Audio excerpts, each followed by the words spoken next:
नमस्कार प्रिय विद्यार्थियों। आज की वीडियो के माध्यम से हम लोग चर्चा करेंगे सोशियोलॉजी के बारे में। सोशियोलॉजी बीए सेकंड सेमेस्टर के सिलेबस में शामिल बहुत ही महत्वपूर्ण अति लघु उत्तरीय, लघु उत्तरीय और दीर्घ उत्तरीय टाइप के प्रश्नों के बारे में चर्चा करेंगे। बेसिकली उनके उत्तर को समझाने का भी प्रयास करेंगे कि आपकी परीक्षा में जब प्रश्न पूछे जाएंगे तो उन प्रश्नों को आपको लिखना कैसे है।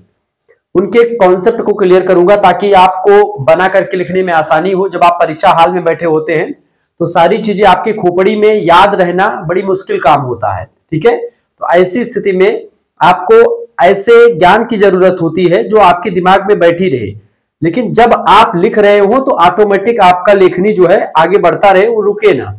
तात्पर्य कहने का यह है कि आपके दिमाग में अगर नॉलेज रहेगा किसी भी टॉपिक से रिलेटेड, आपके दिमाग में कुछ चीजें बैठी रहेंगी तो आपका हाथ जो होगा, क्योंकि वो ज्ञानेंद्रिय है एक, ठीक है, और आंख आपकी ज्ञानेंद्रिय है और आपकी जीभ भी एक प्रकार से ज्ञानेंद्रिय ही है।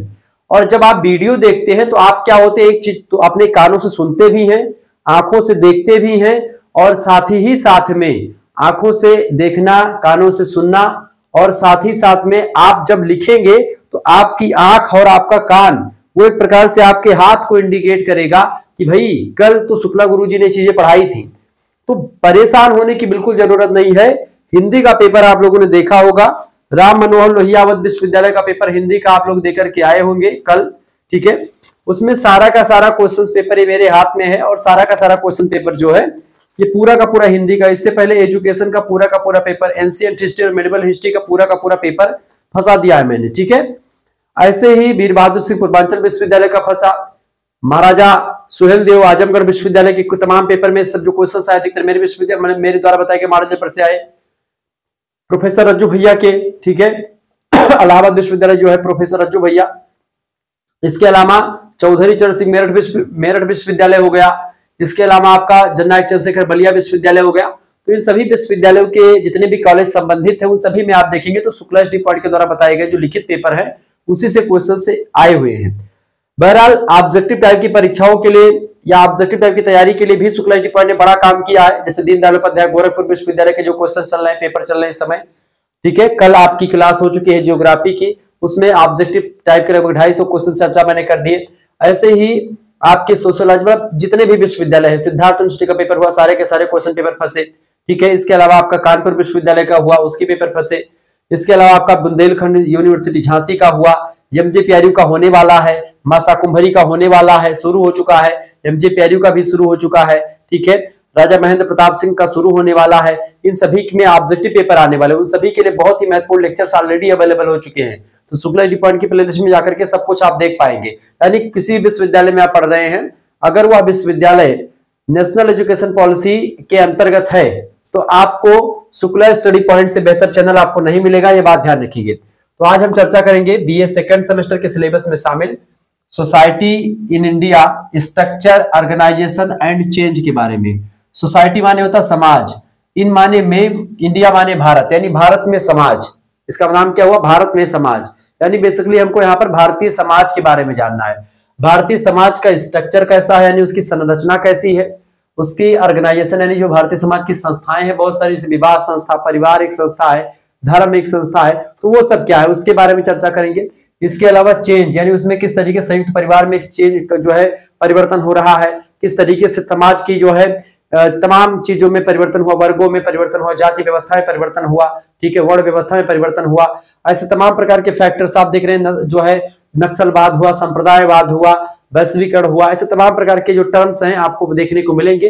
कुल मिलाकर के कहने का तात्पर्य है कि आपका पूरा सिलेबस जो है आज की वीडियो के माध्यम से समाप्त करने का प्रयास रहेगा। पूरा सिलेबस समाप्त करने का मतलब यह है कि 8 इकाइयों से बनने वाले बहुत ही महत्वपूर्ण प्रश्न जो अब तक पिछले 2-3 वर्षों में 2022, 2023 और 2024 में लगातार क्वेश्चन आ रहे हैं और जिनकी प्रबल संभावना 2025 और 26 में पूछे जाने की है, उन्हीं प्रश्नों को इसमें शामिल किया गया है। चलिए, इसमें अति लघु उत्तरीय क्वेश्चन भी शामिल है, लघु उत्तरीय भी और दीर्घ उत्तरीय भी शामिल किए गए हैं, ये बात आप ध्यान रखिएगा। चलिए, पहला क्वेश्चन आपकी स्क्रीन पर आ चुका, लघु उत्तरीय मतलब ये अति लघु उत्तरीय का क्वेश्चन आ सकता है। देखिए, प्रश्न आपके स्क्रीन पर आ चुका, देखें। अति लघु उत्तरीय का तात्पर्य यहाँ पर मेरे बताने का मतलब ये नहीं है, चाहे जिस भी क्वेश्चन पूछा जाएगा, अगर इतना भी जानकारी आप लघु उत्तरीय में लिख देते हो और थोड़ा सा बना करके लिख देते हो तो आपका लघु उत्तरीय मान लिया जाएगा, ठीक है, और आपको नंबर बढ़िया मिल जाता है। क्लियर। चलिए, भारतीय समाज में परिवर्तन और रूपांतरण, रूपांतरण मतलब होता है रूप का बदलना, परिवर्तन माने होता है आप सभी लोग जानते हैं परिवर्तन तो भाई किसी भी प्रकार का परिवर्तन हो सकता है। तो इसके कई उपागम है, तो 4 उपागम लिखिए। देखिए, भारतीय समाज में परिवर्तन और रूपांतरण के प्रमुख उपागम निम्न है। तो 4 उपागम पूछे गए, तो पहला उपागम है संरचनात्मक उपागम, यानी कि भारतीय समाज में परिवर्तन होता है, भारतीय समाज का जो रूप बदलता है, सबसे पहली बात तो उसकी संरचना में परिवर्तन होता है। ठीक है, सभी विद्वानों ने सामाजिक परिवर्तन की परिभाषा कर देते हुए यही कहा कि सामाजिक परिवर्तन से तात्पर्य होता है सामाजिक संरचना में ही परिवर्तन होने से। ठीक है, ये बात। अब सामाजिक संरचना क्या होती है? सामाजिक संरचना में सामाजिक मापदंड, सामाजिक मूल्य, सामाजिक रीति रिवाज, सामाजिक संस्थाएं, सामाजिक नियम, ये सब शामिल होते हैं। क्लियर। चले, दूसरा होता है उपागम उद्विकासीय उपागम। उद्विकास समझते हैं, जैसे कि मनुष्य जो है, समाज के उद्विकास का सिद्धांत किसने दिया है? हर्बर्ट स्पेंसर नाम के एक विद्वान है, उन्होंने दिया है। डार्विन से बहुत प्रभावित थे चार्ल्स डार्विन, जिन्होंने जैविकी उत्पत्ति का सिद्धांत दिया है। उन्हीं से प्रभावित होकर के इन्होंने कहा कि समाज एक सावयव की भांति है। ठीक है, समाज एक सावयव की तरह एक प्रकार से होता है, जैसे समाज जो होता है मनुष्य के शरीर की भांति होता है। सावयव माने शरीर, यानी जैसे मनुष्य का शरीर होता है वो एक प्रकार से, ऐसे ही समाज होता है। समाज विभिन्न अंगों से मिलकर के बनता है। ठीक है, जैसे शरीर का निर्माण जो होता है, हाथ, पैर, आंख, कान, नाक, मुंह, फेफड़ा, इन सभी से मिलकर के एक शरीर का निर्माण होता है। ठीक इसी प्रकार से समाज भी विभिन्न चीजों के मिलने के तदुपरांत बनता है, यानी समाज के भी तमाम अंग होते हैं, जैसे कि एक बॉडी के एक शरीर के तमाम अंग होते हैं। क्लियर। तो ये होता है आपका उद्विकास। उद्विकास जैसे उद्विकास क्या होता है? जैसे आदिमानव से लेकर के, आदिमानव जो था वो सरल जीवन जी रहा था, उसमें किसी प्रकार की कोई कठिनाई नहीं थी, रोटी की आवश्यकता थी। पहले का मानव क्या होता था? केवल खाने की भोजन मिल जाए बस। फिर भोजन के बाद में उसको क्या जरूरत पड़ी? मकान की रहने के लिए, फिर मकान बनाया। फिर उसको क्या जरूरत पड़ी? कपड़े की तन ढकने के लिए, कपड़े की व्यवस्था कर ली, यानी रोटी कपड़ा मकान हो गया, बस इसी में एक प्रकार सुखी रहते थे लोग। ठीक है, जैसे जैसे धीरे धीरे क्या आदि मानव से फिर सिंधु घाटी सभ्यता, फिर वैदिक सभ्यता, फिर और आगे आते आते उत्तर वैदिक सभ्यता, महाकाव्य काल, फिर और आगे आते हैं प्राचीन अवस्था, फिर मध्यकाल इतिहास, फिर आप देखते हैं आधुनिक इतिहास, और आज का जो वर्तमान चीजें हम चल रहा है, इसमें आप देखते हैं बहुत एक क्रम से, एक सुव्यवस्थित और एक धीरे धीरे क्रमशः परिवर्तन जो हुआ है, ये उद्विकास होता है। उद्विकास जो होता है अपने चाल से मंद मंद मुस्कनिया पे, जैसे कहते हैं मंद मंद मुस्कनिया पे बलिहार राघव जी, ऐसे ही जो समाज में परिवर्तन होता है बेटा, समाज में ऐसा परिवर्तन जो बहुत धीरे धीरे हो, मंद चाल, हाथी जैसे गजगामिनी की भांति चल रहा हो, ऐसा विकास बेटा उद्विकास कहलाता है। तो उद्विकास के परिणाम स्वरूप भी सामाजिक संरचना में परिवर्तन होता है, समाज में रूप अंतरण होता है, परिवर्तन होता है। तो उद्विकासीय उपागम, उपागम माने होता है अप्रोच। ठीक है, तीसरा होता है सांस्कृतिक उपागम। सांस्कृतिक माने कल्चर। कल्चर क्या होता है? देखिए, संस्कृति 2 प्रकार की होती है। आगबर्द और निमकात नाम के 2 व्यक्ति हैं, इन्होंने कहा संस्कृति 2 प्रकार की होती है। एक होती भैया भौतिक संस्कृति। कौन संस्कृति बेटा? भौतिक संस्कृति। और दूसरी कौन सी होती? अभौतिक संस्कृति। अभौतिक, आ माने नहीं और भौतिक माने भौतिक, यानी ऐसी संस्कृति जो भौतिक ना हो। तो जैसे कि अभौतिक संस्कृति क्या होती है? जिसको आप ना तो देख सके ना छू सके, जैसे आपके विचार में परिवर्तन हो, आपके जो है नियम में परिवर्तन हो, कोई प्रशासन में परिवर्तन हो। ठीक है, तो ये एक प्रकार से अभौतिक परिवर्तन होगा। भौतिक माने क्या होते? जैसे टीबी से पहले क्या चलता था? पहले चलता था भैया क्या, पहले क्या मान लेते हैं, मैं एक चीज आपको दिखाने का प्रयास कर रहा हूं, अभी उदाहरण के माध्यम से आप समझो। ठीक है, ये मेरे हाथ में क्या है? मेरे हाथ में ये क्या है बेटा? ये क्या है? इसको बोलते हैं बेना, देहाती भाषा में इसको क्या बोलते हैं? इसको बोलते हैं बेना, यानी इसी को अंग्रेजी में हैंड फैन कह सकते हैं। अपने हाथों से ऐसे चलाओ बढ़िया बढ़िया, क्या हो रहा है? हवा लगेगी, चाहे पंखा चले चाहे ना चले। गांव वगैरह में पहले क्या होता था?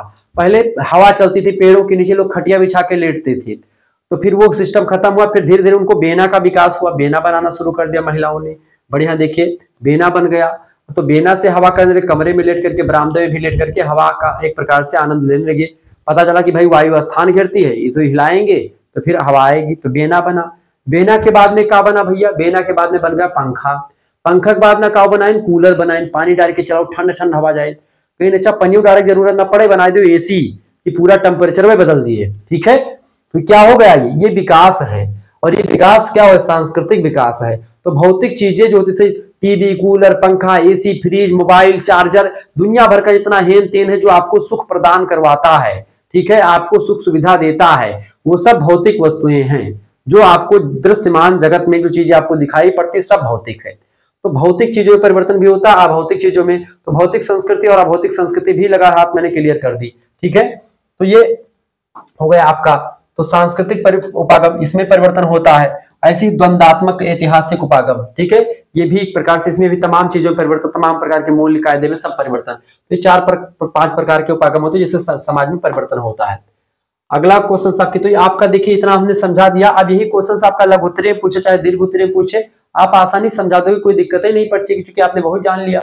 आगे देखो दूसरा क्वेश्चन, भारतीय समाज के रूपांतरण में लौकिकीकरण का क्या योगदान है? लौकिकीकरण, देखिए भारत में राजनीतिक परिवर्तन लाने में लौकिकीकरण ने महत्वपूर्ण भूमिका अदा की है। लौकिक दृष्टिकोण वैज्ञानिक दृष्टिकोण होता है। भारत में लौकिकीकरण अंग्रेजों की देन है, ठीक है, ये बात आप ध्यान रखेंगे। तीसरा क्वेश्चन आ चुका है, भारत में समाज में परिवर्तन के 2 क्षेत्र बताएं। देखिए पहली बात तो विवाह संस्था में परिवर्तन हुआ है, विवाह संस्था, और दूसरा संयुक्त परिवार में परिवर्तन हुआ है, ठीक है। देखिए विवाह संस्था में कैसा परिवर्तन, पहले विवाह कैसे होता था, आज विवाह सब बदल चुका है, पूरा सिस्टम है। भारतीय सामाजिक संगठन में आज विवाह प्रणाली में भी परिवर्तन दिखाई देता है। अनेक कारणों से विवाह आज जन्म जन्मांतर का संबंध नहीं रह गया है। पति पत्नी दोनों में से कोई भी तलाक अब दे सकता है। 1955 ईस्वी के बाद से आप देखते हैं विवाह विच्छेद की व्यवस्था नहीं, तलाक की व्यवस्था कर दी गई। पहले जो हिंदू धर्म में जो विवाह होता था वह क्या होता था बेटा, विवाह जो होता था एक सामाजिक, क्या होता था, विवाह एक सामाजिक समझौता नहीं बल्कि 7 जन्मों का रिश्ता होता था, एक संस्कार होता था विवाह, ठीक है। लेकिन आजकल क्या बन चुका, विवाह एक संस्कार के नाम होकर के मात्र एक समझौता है जो कभी भी भंग किया जा सकता है। जैसे कि मुस्लिम विवाह एक संस्कार नहीं, एक समझौता है। मुस्लिम मैरिज इज अ कॉन्ट्रैक्ट, जबकि हिंदू मैरिज जो है अभी भी संस्कार के द्वारा ही संपन्न करवाया जाता है।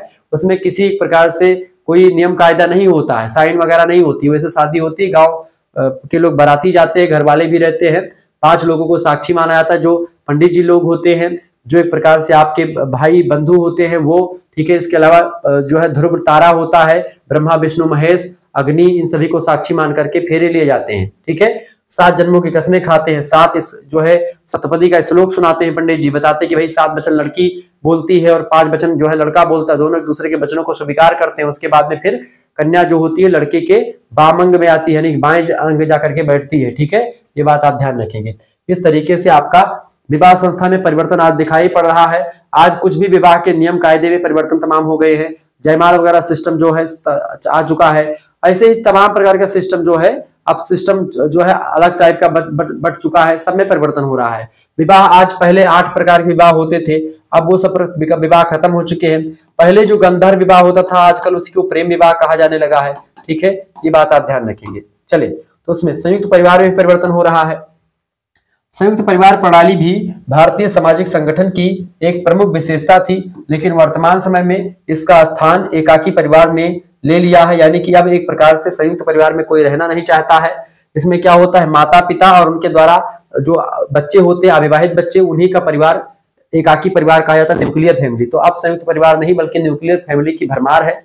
जैसे ही शादी होती है, माता पिता को छोड़ करके बच्चे शहरों की तरफ जो है प्रवास कर देते हैं और जाते हैं वहां पर बढ़िया सा कहीं पर किराए का मकान लेते हैं, कमरा लेकर के। घर पे पड़ा है महल जैसा घर, वहां पे नहीं रहना पसंद है, लेकिन किराए के मकान में रह करके अपने आप का जीवन व्यतीत कर रहे हैं वो। चलिए, तो इस तरीके से ये होगा। पहले संयुक्त परिवार होता था, आपके चाचा चाची दादा दादी पापा मम्मी सब रहते थे साथ में, सब एक प्रकार से साथ में बैठ के खाना खाते थे, सब होता था। लंबा चौड़ा परिवार होता था, किसी को कोई तकलीफ होती थी सभी लोग एक प्रकार से मिलकर के तकलीफ का निवारण करते थे। अगला क्वेश्चन आपकी स्क्रीन पर आ चुका है। तो अगर आपको, हाँ यहीं पर देख लीजिए, अगर आपको हमारे साथ जुड़ना है, हमारे क्रैश कोर्स में ज्वाइन होना है, जिनको भी ज्वाइन होना है वो ज्वाइन हो सकते हैं। मात्र 100 रुपीज फीस में आपके लिए पूरी व्यवस्था कर दी गई। 91 61 93 60 62 ये नंबर व्हाट्सएप पर, इस पर आपको एसएमएस करना है। क्या एसएमएस करना है आपको? अपना नाम, ठीक है, अपनी यूनिवर्सिटी का नाम क्लियर, अपने सब्जेक्ट के नेम और अपने सेमेस्टर का नाम, ठीक है। जो भी सब्जेक्ट होगा सभी का नाम लिख दीजिएगा। जो भी मैं पढ़ाता हूँ सब आपके पास सेंड कर दूंगा। इसमें आपका क्या होगा, माइनर मेजर को करिकुलर सभी की तैयारी आपकी हो जाएगी। 3-4 सब्जेक्ट जो आपके होते हैं वो सब की तैयारी हो जाएगी केवल 100 रुपए फीस में, ठीक है। 100 रुपए फीस में आपके पास स्कैनर भेज जाएगा, उसी पर आपको जो है पैसा पेमेंट कर देना होगा। किसी दूसरे से भी आप सेंड करवा सकते हैं, उसके बाद में आपको जोड़ दिया जाएगा। आपके लिए एक व्यवस्था ये भी है कि अगर आप सेकंड सेमेस्टर में जुड़ना चाहते हो तो सेकंड सेमेस्टर की फीस जो है इस समय कितनी है, 100 रुपए ही है। लेकिन अगर आप लगे हाथ इसी समय थर्ड सेमेस्टर वाले ग्रुप में भी ज्वाइन हो जाते हैं, यानी कि सेकंड और थर्ड दोनों में, दोनों के लिए व्यवस्था क्या है, आपको मात्र और मात्र 150 रुपए में आपके लिए व्यवस्था कर दी गई है। 150 रुपए में जो है आपका सेकंड सेमेस्टर का पूरा जो है क्रैश कोर्स, यानी जो भी नोट्स वगैरह होंगे परीक्षा में आने वाले होंगे वो आपको प्रोवाइड करवा दिए जाएंगे।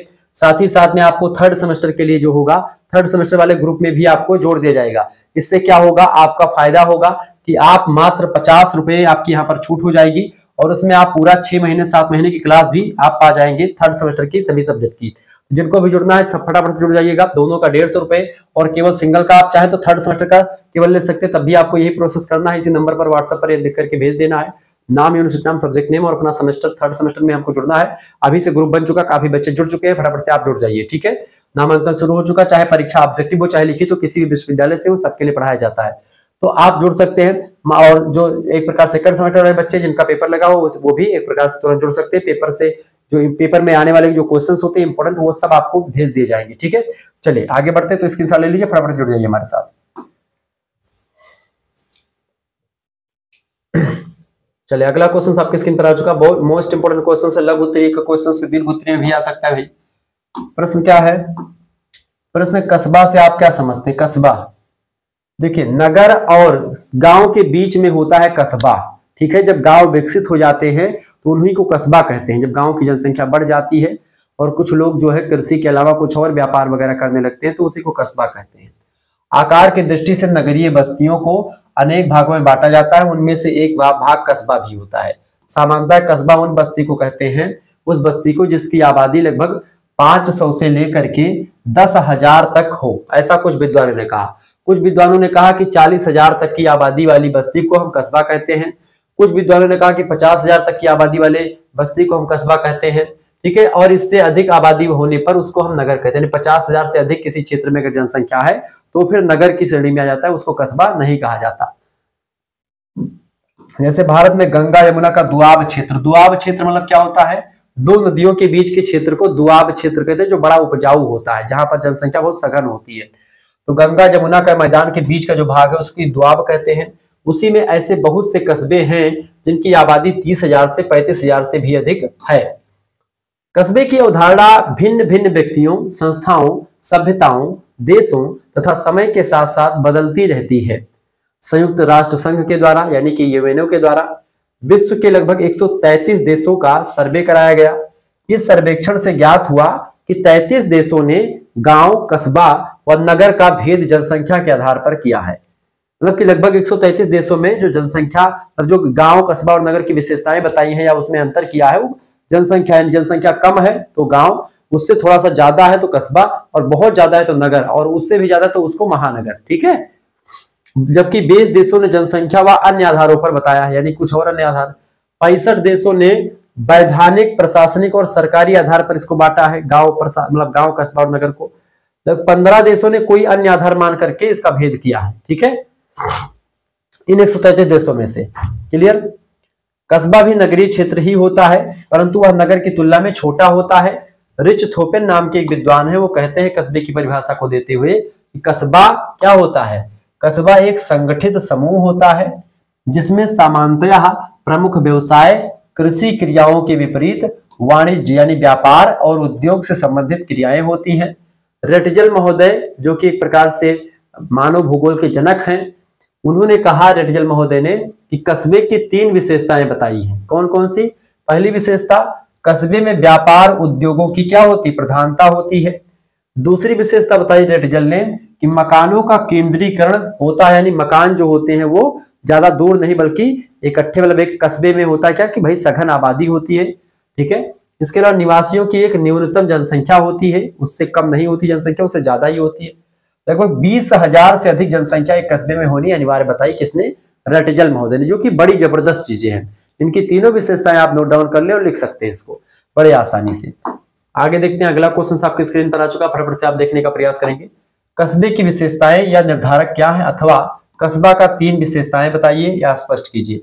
उत्तर लिखेंगे कैसे भैया, उत्तर लिखेंगे कस्बे की विशेषताएं निम्नलिखित है। कस्बा तो समझ में आ गया होगा क्या होता है।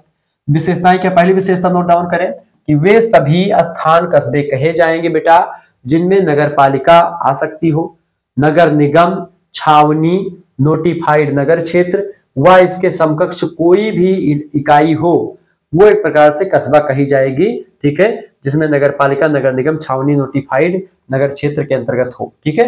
दूसरी विशेषता, जहां न्यूनतम जनसंख्या 5000 हो, कम से कम 5000 हो, उसको हम कस्बा कह सकते हैं। तीसरी विशेषता, जहां पुरुषों की कार्यशील जनसंख्या का कम से कम जो है बीटीडी भाग, बीटीडी मतलब कि एक प्रकार से कम कुछ भाग, मतलब अधिकतर भाग कृषि के अतिरिक्त कार्यों में संलग्न है, कृषि के अलावा किसी दूसरा काम में या व्यापार वाणिज्य करता हो। चौथी विशेषता, जहां पर जनसंख्या का घनत्व कम से कम 400 व्यक्ति प्रति किलोमीटर यानी कि लगभग 1000 व्यक्ति प्रति वर्ग मील में निवास करते हो। और 400 व्यक्ति प्रति वर्ग किलोमीटर का मतलब क्या होता है, 1 किलोमीटर प्रति वर्ग किलोमीटर मतलब क्या होता है, जैसे कि 1 किलोमीटर का कोई हमने रेखा खींची, 1 किलोमीटर इधर गए, फिर 1 किलोमीटर इधर, फिर 1 किलोमीटर इधर, ये वर्ग हो गया। इसी को 1 किलोमीटर 1 km, ठीक है, 1 km ये भी हो गया। और ये सब आपस में भुजाएं सब बराबर है, 1 km, ठीक है, और 1 km। अब वर्ग किलोमीटर का सीधा सीधा मतलब होता है कि 1 किलोमीटर के दायरे में कम से कम यहाँ पर कितने व्यक्ति हो जाएं, 400 व्यक्ति, यानी 1 किलोमीटर के अगर दायरा देखें उसमें कम से कम 400 व्यक्ति निवास करते हो इस चौकोर गड्ढे में, इस चौकोर इलाके में, यही इसी को वर्ग किलोमीटर कहते हैं, ठीक है। 1 किलोमीटर का 4 भुजाएं हो जाए, उसके अंदर जितने भी चीज आएंगी उसको वर्ग के अंदर रखा जाएगा, एक वर्ग है ये।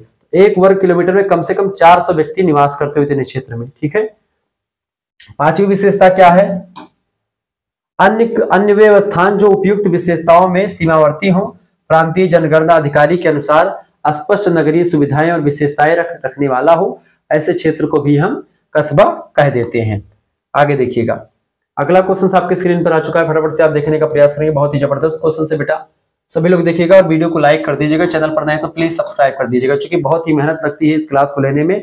आपको विश्वास नहीं होगा क्लास कब मैं ले रहा हूं और कब क्लास पढ़ा रहा हूं, कब आपके समझ दिखाई पड़ रहा होगा। मैं एक प्रकार से बताने लायक है नहीं, रात में मैं लगभग इस समय 2 बज रहे होंगे और मैं क्लास ले रहा हूं, क्योंकि दिन में मुझे समय नहीं मिलेगा, ठीक है। चलिए, नगर की कोई 2 विशेष परिभाषाएं दीजिए अथवा नगर को परिभाषित कीजिए। देखिए उत्तर लिखेंगे, ये 2 परिभाषाएं निम्नलिखित हैं। पहली परिभाषा, ममफोर्ड कहते हैं नगर की परिभाषा को देते हुए कि नगर स्पष्ट अर्थों में एक भौगोलिक ढांचा है, एक आर्थिक संगठन एवं एक संस्थात्मक प्रक्रिया, सामाजिक प्रक्रियाओं का मंच और सामूहिक एकता का एक सौंदर्यात्मक प्रतीक होते हैं नगर। बिल्कुल ठीक बात कही ममफोर्ड ने। दूसरे विद्वान है बेटा कौन, थियोडोरसन। थियोडोरसन कहते हैं कि नगरीय समुदाय एक ऐसा समुदाय होता है जिसमें उच्च जनघनत्व यानी जनसंख्या बहुत ज्यादा घनी होती है, उच्च जनघनत्व, गैर कृषि व्यवसायों की प्रमुखता, यानी जिसमें एक प्रकार से कृषि के अलावा और तमाम प्रकार के व्यवसाय जो होते हैं उसे प्रमुख रूप से किए जाते हैं। इसके अलावा जटिल श्रम विभाजन से उत्पन्न, श्रम विभाजन का कोई फिक्स नियम नहीं होगा, कोई भी व्यक्ति कोई भी काम कर सकता है, सब स्वतंत्र है, ठीक है। हाँ, स्वतंत्र न सिर पर कोई, भाव ही मन ही करे जो सोई, जिसका जो मन है वो कर रहा है। जटिल श्रम विभाजन से उत्पन्न, ठीक है, उच्च मात्रा का विशेषीकरण होता है, स्थानीय सरकार की औपचारिक व्यवस्था पाई जाती है, ठीक है। इस नगरीय समुदायों की विशेषता जनसंख्या की विभिन्नता होती है। जनसंख्या यहाँ पर एक कुल खूंट के लोग नहीं होते हैं, गांव वगैरह में क्या होता है एक ही वंश की परंपरा के अधिकतर लोग होते हैं। इसमें क्या है कि तमाम प्रकार के, कोई दूसरे धर्म का लोग भी है, जाति का लोग भी है, दूसरे वर्ग का लोग भी है, दूसरे कंट्री का लोग भी हो सकता है, ठीक है। अवैयक्तिक और द्वितीयक संबंधों का प्रचलन होता है। गांव में कौन सा संबंध होता है बेटा, गांव में प्राथमिक संबंध पाया जाता है। प्राथमिक संबंध क्या होता है, जैसे कि कोई किसी का चाचा है, कोई किसी दादा है, कोई मामा है, कोई फूफा है, कोई बुआ है, ठीक है, कोई चाचा है, कोई बप्पा है, कोई अम्मा है, इस तरीके से संबंध होता है गांव में, ये प्राथमिक संबंध होता है, कोई चाचा कोई चाची है। लेकिन नगरों में क्या होता है, कोई किसी का बॉस है, कोई किसी का जो है अधिकारी है, कोई किसी का मालिक है, कोई किसी का एक प्रकार से नौकर है, इस तरीके का संबंध होता है। इस संबंध को अनौपचारिक संबंध कहा जाता है या द्वितीयक संबंध कहा जाता है, सॉरी औपचारिक संबंध या द्वितीयक संबंध कहा जाता है। गांव में अनौपचारिक संबंध पाए जाते हैं, गांव में प्राथमिक संबंध और अनौपचारिक संबंध पाए जाते हैं, शहरों में औपचारिक और द्वितीयक संबंध पाए जाते हैं। क्लियर, चले। तथा औपचारिक सामाजिक नियंत्रण पर निर्भरता यहाँ पर होती है नगरों में, जबकि गांव में ठीक इसकी विपरीत होता है। नगर की परिभाषा हो गई। गांव से क्या तात्पर्य है बताएं, गांव से क्या अभिप्राय है। गांव शब्द को सामान्यतः स्पष्ट कर देना आसान नहीं है, क्योंकि आज गांव और शहर में परस्पर घनिष्ठ संबंध होते जा रहे हैं। कुछ प्रमुख समाज विद्वानों ने गांव शब्द को स्पष्ट करने में ग्राम या ग्रामीण जीवन की एक रूपरेखा या समान रूपरेखा प्रस्तुत की है।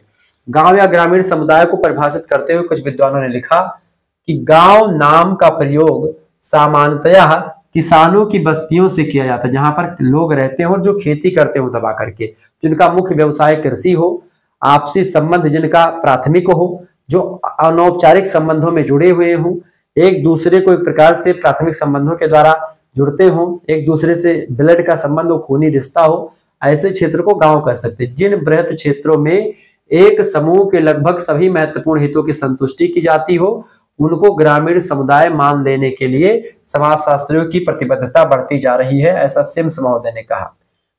दूसरे विद्वान है डॉक्टर AR देसाई, ठीक है। ये कहते हैं कि गांव मानव के सामूहिक निवास की प्रथम व्यवस्था और कृषि व्यवस्था के विकास का क्या है, उत्पादक है, ठीक है। बिल्कुल गांव में यही होता है, कृषि प्राथमिक जो है उत्पादन क्या होता है, कृषि होती है, पशुपालन होता है, लकड़ी काटना होता है, यही सब काम होता है।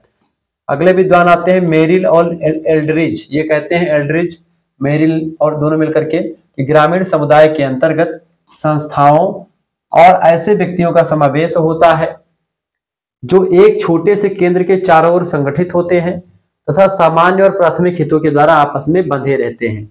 इनका कोई निश्चित उद्देश्य नहीं होता, जबकि शहरों में लोग जिनके रिश्ते होते हैं वो निश्चित उद्देश्य के लिए जुड़े होते हैं, ठीक है। आगे देखिएगा, अगला क्वेश्चन आपके स्क्रीन पर आ चुका है, फटाफट से आप देखने का प्रयास करेंगे। भारतीय ग्राम की विशेषताएं बताइए, अथवा भारतीय ग्राम की विशेषताएं क्या होंगी। हेडिंग डालेंगे भारतीय ग्राम की विशेषताएं, लिखेंगे भारतीय ग्राम की विशेषताएं प्रमुख हैं। पहली विशेषता, ग्रामीण समुदाय परिवार पर आधारित तथा नियंत्रित होता है। पहली विशेषता क्या है, ग्रामीण समुदाय परिवार पर आधारित एक और नियंत्रित होता, परिवार पर आधारित होता है। कई परिवार मिलकर के गांव का निर्माण करते हैं। गांव में परिवार को सामाजिक जीवन की आधारभूत इकाई या पहली इकाई माना जाता है, इसलिए इसका महत्वपूर्ण स्थान परिवार होता है और परिवार से ही एक प्रकार से गांव का निर्माण होता है। कई परिवार मिलकर के गांव का निर्माण कर सकते हैं। दूसरी विशेषता यह है गांव की कि संयुक्त परिवार प्रणाली, गांव में क्या पाया जाता है, संयुक्त परिवार प्रणाली पाई जाती है, जबकि नगरों में कैसी प्रणाली होती है, वो होती है एकल परिवार की व्यवस्था, एकाकी परिवार या न्यूक्लियर फैमिली होती है वहां पर, ठीक है। संयुक्त परिवार, भारतीय संयुक्त परिवार प्रणाली ग्रामीण समुदाय में ही दिखाई पड़ती है। सामान्यतः भारत में इस प्रकार के अधिकांश गांव पाए जाते हैं जिनमें संयुक्त संगठन के आधार पर अनेक नाते रिश्तेदारों की एक सहयोगी व्यवस्था होती है और जिनमें शामिल संपत्ति, शामिल वमन, अधिकार, कर्तव्यों का समावेश सबका होता है, जिसमें सभी लोग इकट्ठा रहते हैं, एक ही एक प्रकार से रसोई में खाना बनता है, ठीक है, और एक ही मतलब सभी समान हकदार होते हैं पूरे के पूरे संपत्ति पर। तीसरी विशेषता गांव की होती है खेती ही मुख्य व्यवसाय होता है, कृषि ही मुख्य व्यवसाय है। भारत की जनसंख्या का लगभग 70% भाग प्रत्यक्षता कृषि पर आश्रित है। यदि इसमें अप्रत्यक्षता व्यक्तियों को शामिल किया जाता है तो यह परसेंटेज 75% तक बढ़ सकता है, ठीक है। तो कृषि पर आधारित अर्थव्यवस्था है गांव की, ठीक है। गांव में केवल कृषि ही मुख्य काम है। चौथी विशेषता जजमानी प्रथा। जजमानी प्रथा क्या होती है, जैसे कि आप देखते हैं शादी ब्याह होता है गांव में, तो आप देखते हैं नाई आता है, पंडित जी आते हैं, ठीक है, नाऊ, पंडित, ठीक है, धोबी, कुम्हार, बढ़ई पीढ़ा बना करके लाता है, मनिहारी आती है जो चूड़िया पहनाती है लड़की को, ठीक है। इसके अलावा बढ़ई जो है पीढ़ा बनाता है लड़के के लिए, ठीक है। इसके अलावा आप देखते हैं कुम्हार जो होता है वो जो आपका कलसा वलसा होता है उसको बना करके लाता है, ठीक है। नाऊ जो होता है आम का पल्लो से लेकर के दुनिया भर का डाल साल से व्यवस्था दौड़ा धूपा रहता है, नौता होता बांटता है सबका, ठीक है। नाऊ होता है वो। इस तरीके से पंडित जी शादी करवाते हैं पूरा, ठीक है, मुहूर्त निकालते हैं, लगन देखते हैं, पूरा जो मतलब जितना भी होता है सब विचार करके पंडित जी पूरी रात बैठ करके शादी करवाते हैं। तो ये सब एक प्रकार से क्या है, किसी भी जाति के यहाँ होता है, सभी जातियां पहुंचते हैं। ये होती जजमानी प्रथा, यानी एक जाति का दूसरे जाति से जो संबंध होता है जजमानी व्यवस्था पर टिका होता है, ठीक है। यह बात आप ध्यान रखेंगे, हर व्यक्ति एक दूसरे का जजमान होता था। तो जजमानी प्रथा, जाति प्रथा में प्रत्येक जाति के एक निश्चित वंशानुगति व्यवसाय रहे हैं जिसे अपना करके प्रत्येक व्यक्ति जीविकोपार्जन करता था। भारतीय समाज में प्राचीन काल से ही अनेक जातियां एक दूसरे से प्रकारात्मक रूप से जुड़ी रही हैं। जैसे कि कुम्हार आज भी हमारे घर पे जब दीपावली होती है तो हमारे गांव में, मैं जिस गांव से हूं उस गांव में कुम्हार जो होते हैं वो एक प्रकार से मिट्टी का घड़ा दियाली बनाने शुरू कर देते हैं और वो एक प्रकार से देने के लिए आते हैं। खरीदा नहीं जाता मार्केट से जाकर खरीद लाए, नहीं, वो बना करके लाते हैं, कुम्हार देते हैं, उनको गेहूं गल्ला जो कुछ भी बोलते हैं उनको दिया जाता है। ऐसे ही आप देखिए शादी ब्याह में भी ऐसा होता है, कोई बड़ा फंक्शन होता है तब भी उनको दिया जाता है। ये सब चीजें होती हैं, यानी कि एक दूसरे जाति से संबंधित रहने का एक जजमानी प्रथा थी। लोग जातियों को आज बदनाम कर रहे जिस तरीके से कि भाई जातियां ऐसी हैं, जातियां वैसी हैं, हर जाति एक दूसरे के घर पर जाते थे। कुछ जाति जो दूसरे प्रकार का काम करते थे उनको एक प्रकार से लोग उनके घर पे नहीं जाते थे, फिर चमड़े का काम करने वाले व्यक्तियों के यहाँ पर लोग खाना वाना नहीं खाते थे, पानी नहीं पीते थे उनके हाथ का। हालांकि एक प्रकार से बिल्कुल गलत था। हर लेकिन जो जाति मतलब अब एक व्यक्ति के यहाँ नहीं खाया होगा जिसने चमड़ा का काम किया होगा, बस कहा कि पूरी जाति को छोड़ दो, ये सिस्टम बना दिया, ये गलत था। जो काम करे उसके यहाँ आप ना खाओ भाई, जो उसका काम करा ऐसा काम करा उसके यहाँ पर ना खाओ, कोई दिक्कत नहीं, आप फर्ज खा रहे हो कोई बात नहीं, लेकिन आप जो अच्छा काम करो उसके यहाँ तो खा सकते हो। अब इसके एक ही व्यक्ति के गलत काम करने पर आप पूरे संपूर्ण समाज को बोल दो कि भाई ये काम, कोई भी काम छोटा बड़ा नहीं होता, ये भी बात ध्यान रखेंगे। लेकिन यहाँ पर चीजें रही होंगी जिस पर चर्चा करेंगे, बड़ा लंबा हो जाएगा, तो ये चीजें थी। पांचवी बात है श्रम के विशेषीकरण का अभाव, यानी कि यहाँ पर श्रम का विशेषीकरण नहीं होता है, यानी कमी होती। ग्रामीणों को कृषि के साथ साथ अन्य जानकारियों का होना भी आवश्यक है, क्योंकि कृषि से अनेकों कार्य संबंधित होते हैं। ठीक है। छठी बात, प्रकृति से घनिष्ठ संबंध है। गांव के लोगों का प्रकृति से घनिष्ठ संबंध होता है, क्योंकि किसान का अधिकांश समय खेत पात में ही व्यतीत होता है। किसान प्रकृति के सभी रूपों से परिचित होता है। कृषि पूर्णतः प्रकृति पर डिपेंड होती है। इस कब पानी बरसेगा, कब पछयाव चलेगी, कब पुरवाई चलेगी, गांव का आदमी वैसे बता देता है। आजकल तो फोन पे हम देख करके मौसम बताते हैं। हमारे यहाँ पे चौराहा होता है, चौराहा है, उसी चौराहे पर एक दुकान है, ठीक है, समोसा और चाय बनता है वहां पर, और जिस स्कूल में हम पढ़ते थे उसी के जस्ट सामने दुकान है। ठीक है। अब भैया स्कूल में हम पढ़ते थे जब, तो ऐसे एक प्रकार से जब हम इंटरवल में छुट्टी होती थी तो हम लोग जाते थे बाहर, जो है 12:40 तक, 12 से 12:40 तक, तो वहां पर देखते थे ऐसे बैठे रहते थे लोग, चाय हमेशा पीते थे, कट वाली चाय पीते थे, वो वाली चाय, ऐसे तमाम प्रकार की चीजें, समोसा थोड़ा थोड़ा करके, ताकि दिन भर उनका बातचीत चलता रहे। तो जाते ऐसे जाएंगे, जैसे धूल उठाएंगे, थोड़ा सा धूल उठाएंगे बाहर, ऐसे छोड़ेंगे, अब धूल उठा करके डाला, अब धूल जो है अगर सीधे नीचे गिरे तो यानी हवा नहीं चल रही है, धूल अगर इधर निकल गई तो पता चला कि भैया जो है पुरवाई घूम गई है। ठीक है। अब पानी बरसने की संभावना है। फिर धूल अगर निकल गई इस तरफ, ठीक है, पछियाओ, भैया लूप चलेगा, पानी बरसने की कोई संभावना नहीं है। इस तरीके से धूल जिस तरफ उड़ रहा है उसके हिसाब से हवा का ज्ञान कर लेते थे। तो अभी मैंने वो सब देखा, तो अब मुझे याद आ रहा है कि भाई ये लोग तो पहले से एक प्रकार से, आप देखो पानी कब बरसेगा कब नहीं बरसेगा, पिताजी हमारे कहा करते थे, मतलब कहा करते हैं, अभी भी कहते हैं कि खटिया में तनाव और नमक में गलाव, ये सिद्ध करता है कि मानसून आ गया। अब अभी मानसून आने वाला, कुछ दिन में आ जाएगा, एक आध महीने एक दो महीने बाद, तो उसमें क्या होगा, आपकी जो खटिया होगी उसमें तनाव आ जाएगा, नमक जो होंगे डब्बा में रखे होंगे गलना शुरू हो जाएंगे। ठीक है। चींटियां जो होती हैं, जब पानी बरसने वाला होता है तो अपना बिल या अपना घर जो होता है वो सजाना संभालना शुरू कर देती हैं।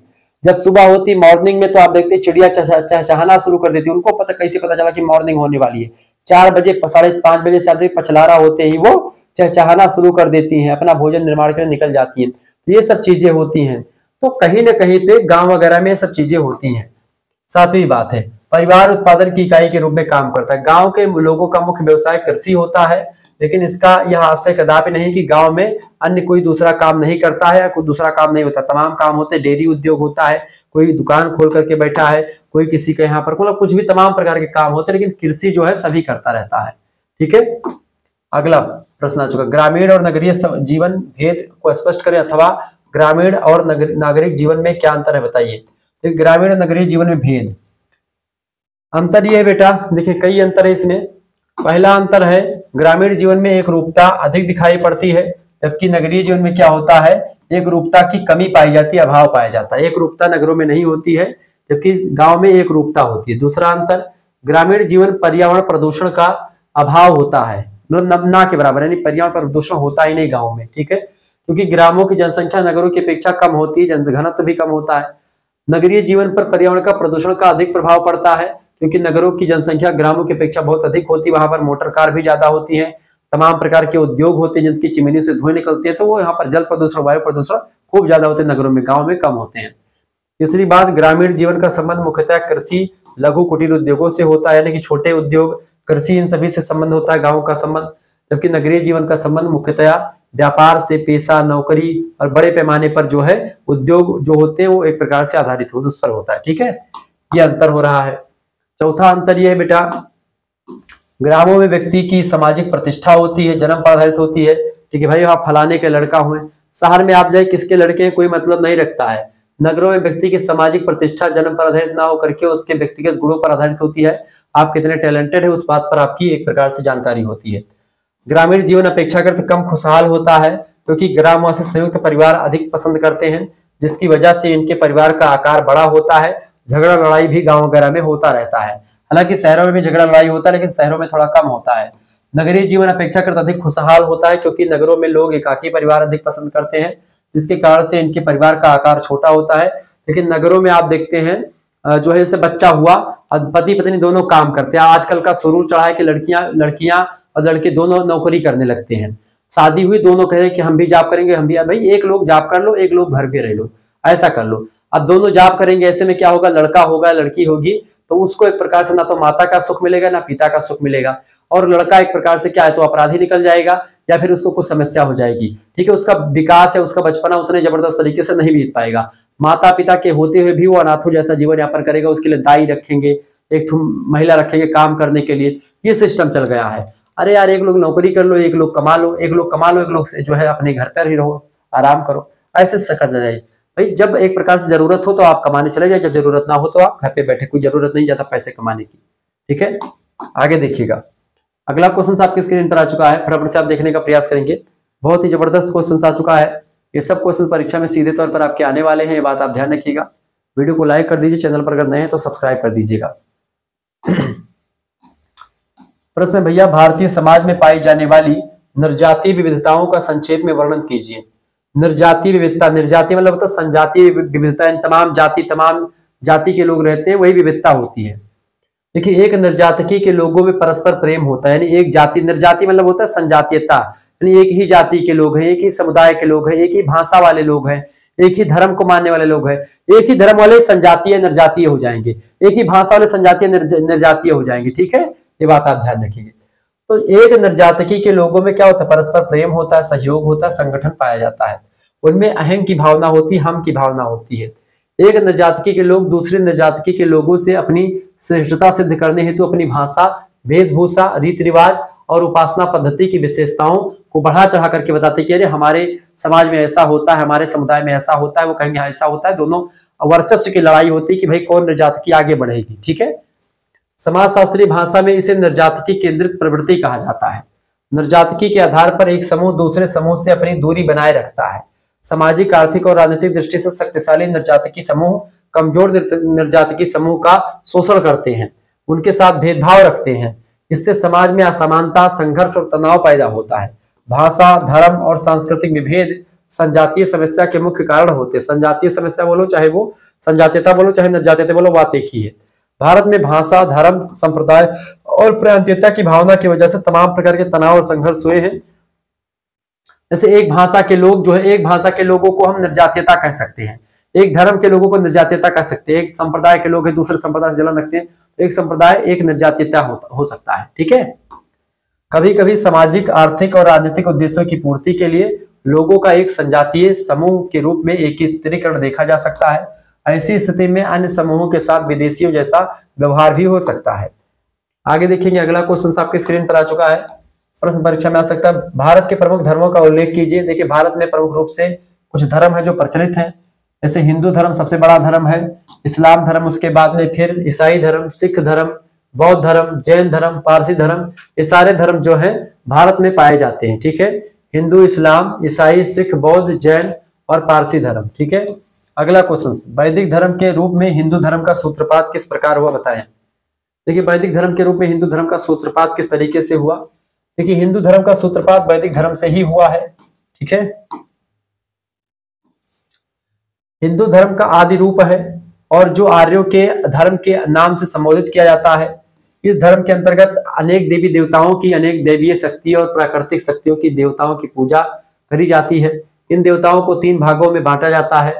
पहले देवता है आकाश के देवता, ठीक है, दूसरे देवता है पृथ्वी के देवता और तीसरे देवता अंतरिक्ष के देवता। ठीक है, तो पृथ्वी के देवता, अंतरिक्ष के देवता और आकाश के देवता। आकाश के देवता में कौन कौन है, सूर्य हो गए, ठीक है, सविता है, सूर्य, सविता, मित्र, पूखा, विष्णु, मित्र, वरुण, ये सब एक प्रकार से आकाश के देवता हैं। ठीक है, दूसरे देवता अंतरिक्ष के देवता, जैसे इंद्र हो गए, वायु है, पर्जन्य है, ये सब जो है अंतरिक्ष के देवता हैं। और तीसरे है पृथ्वी के देवता, जैसे अग्नि है, सोम है, ये सब पृथ्वी के देवता हैं। क्लियर, ये वेदों में इन देवताओं का मेंशन किया गया है। कालांतर में समय बीतने के बाद में इन देवी देवताओं की मूर्ति के रूप में उपासना की जाने लगी। इन देवी देवताओं में ऊंच नीच का कोई प्रश्न नहीं था। जो देवता जिस क्षेत्र का होता था उस क्षेत्र में उसे ही प्रधान समझाता था। जैसे अग्निदेव अग्नि के मामले में प्रधान थे, वरुण देव वरुण के मामले में जल के मामले में प्रधान थे, कुबेर देव धन संपदा के मालिक थे, इंद्र जो है राजा था। इस तरीके से तमाम प्रकार के सबका पद जो है बटा हुआ था और सब अपने आप में प्रधान या महान थे। इन देवी देवताओं में दयालुता का भाव, सर्वज्ञता, उदारता, अपार शक्ति, निश्चलता, अमरता, ऐसे तमाम प्रकार के दैवीय गुणों से विभूषित ऐसे देवी देवताओं को माना जाता था। उनकी दया की प्राप्ति के लिए इनकी आराधना की जाती थी, जो कि प्रार्थनाओं और यज्ञों के द्वारा जो है देवताओं को प्रसन्न किया जाता था। ये देवी देवता सद और असत व्यवहार के लिए क्रमशः वरदान, यानी सद व्यवहार अगर करोगे तो उसके लिए आपको वरदान मिलेगा, अगर आप असत कर्म करोगे, बेकार कर्म करोगे तो उसके लिए आपको दंड भी मिलेगा। वैदिक धर्म में विभिन्न देवी देवताओं को संतुष्ट व प्रसन्न करने के लिए विभिन्न प्रकार के यज्ञों का विधान भी किया गया है। ठीक है, किया था, जो कि कालांतर में अत्यंत जटिल, दुरूह और रूढ़िवादी हो गए। ठीक है, ये बात आप ध्यान रखेंगे। आगे देखिएगा, अगला क्वेश्चन आपके स्क्रीन पर आ चुका है। भारत एक बहुभाषी देश है, स्पष्ट करें। भारत एक बहुभाषी देश है। भारत में जनसंख्या, प्रजाति, धर्म, संस्कृति के आधार पर विभिन्नता नहीं पाई जाती, बल्कि भाषा की दृष्टि से अनेक विभिन्नताएं विद्यमान हैं। संस्कृति, धर्म, प्रजाति सब एक जैसी ही लगभग में है, लेकिन भाषा के आधार पर बहुत ज्यादा विभिन्नता मिलती है आपको। भाषाई सर्वेक्षणों से ज्ञात हुआ है कि यहाँ लगभग 179 भाषाएं, 544 बोलियां प्रचलित हैं भारत में। ठीक है,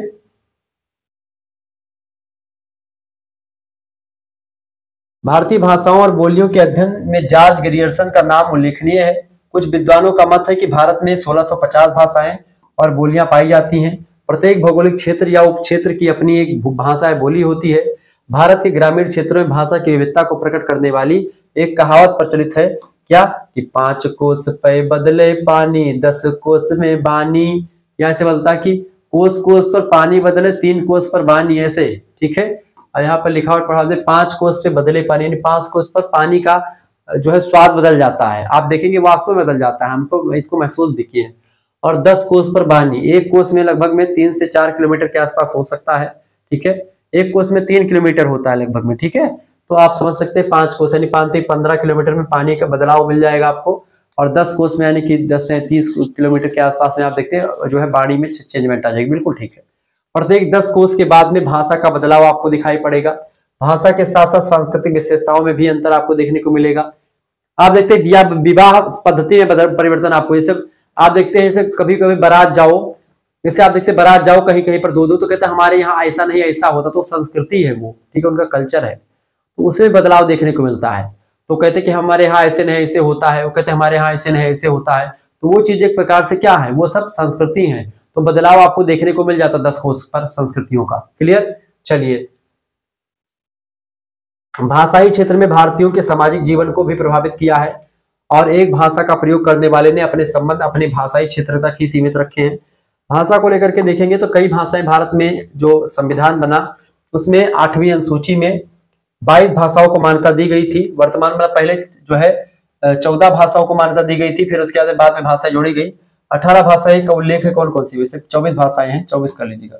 संविधान में 24 भाषाओं का उल्लेख है 8वीं सूची में। देखिए 24 भाषाएं कौन कौन सी है, हिंदी, बांग्ला, तेलुगु, मराठी, तमिल, उर्दू, गुजराती, कन्नड़, मलयालम, उड़िया, पंजाबी, असमी, सिंधी, नेपाली, कोंकणी। अब देखिए 14 भाषाएं मुख्य रूप से थी। अगर मैं आपको समझाऊं तो जब मूल संविधान बना 8वीं अनुसूची शामिल हुई तो उसमें कुल मिलाकर के कितनी भाषा थी, 14 भाषा थी। ठीक है, 14 भाषाएं थी। ठीक है, संस्कृत इसमें ऊपर कर ली, संस्कृत अंदर कर लीजिएगा। 14 भाषाएं थी संस्कृत को लेकर के। यहां से देखिए नेपाली, नमक भाषा पहले जुड़ी, कौन सी भाषा जुड़ी, नमक भाषा। ठीक है, नेपाली, मणिपुरी, नेपाली, मणिपुरी और कोंकणी, ये 3 भाषाएं जुड़ी 14 के बाद में।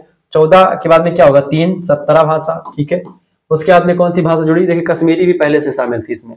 ये चीजें, इसके अलावा पहले शब्द कौन सा, जो पहली भाषा सिंधी जुड़ी, सिंधी जुड़ी +1। ठीक है, 14 भाषा, पहले सिंधी जुड़ी, फिर नेपाली, कोंकणी, मणिपुरी, नमक जुड़ी। नमक के बाद में कौन सी भाषा जुड़ी बेटा, बोडो मास, बोडो मास।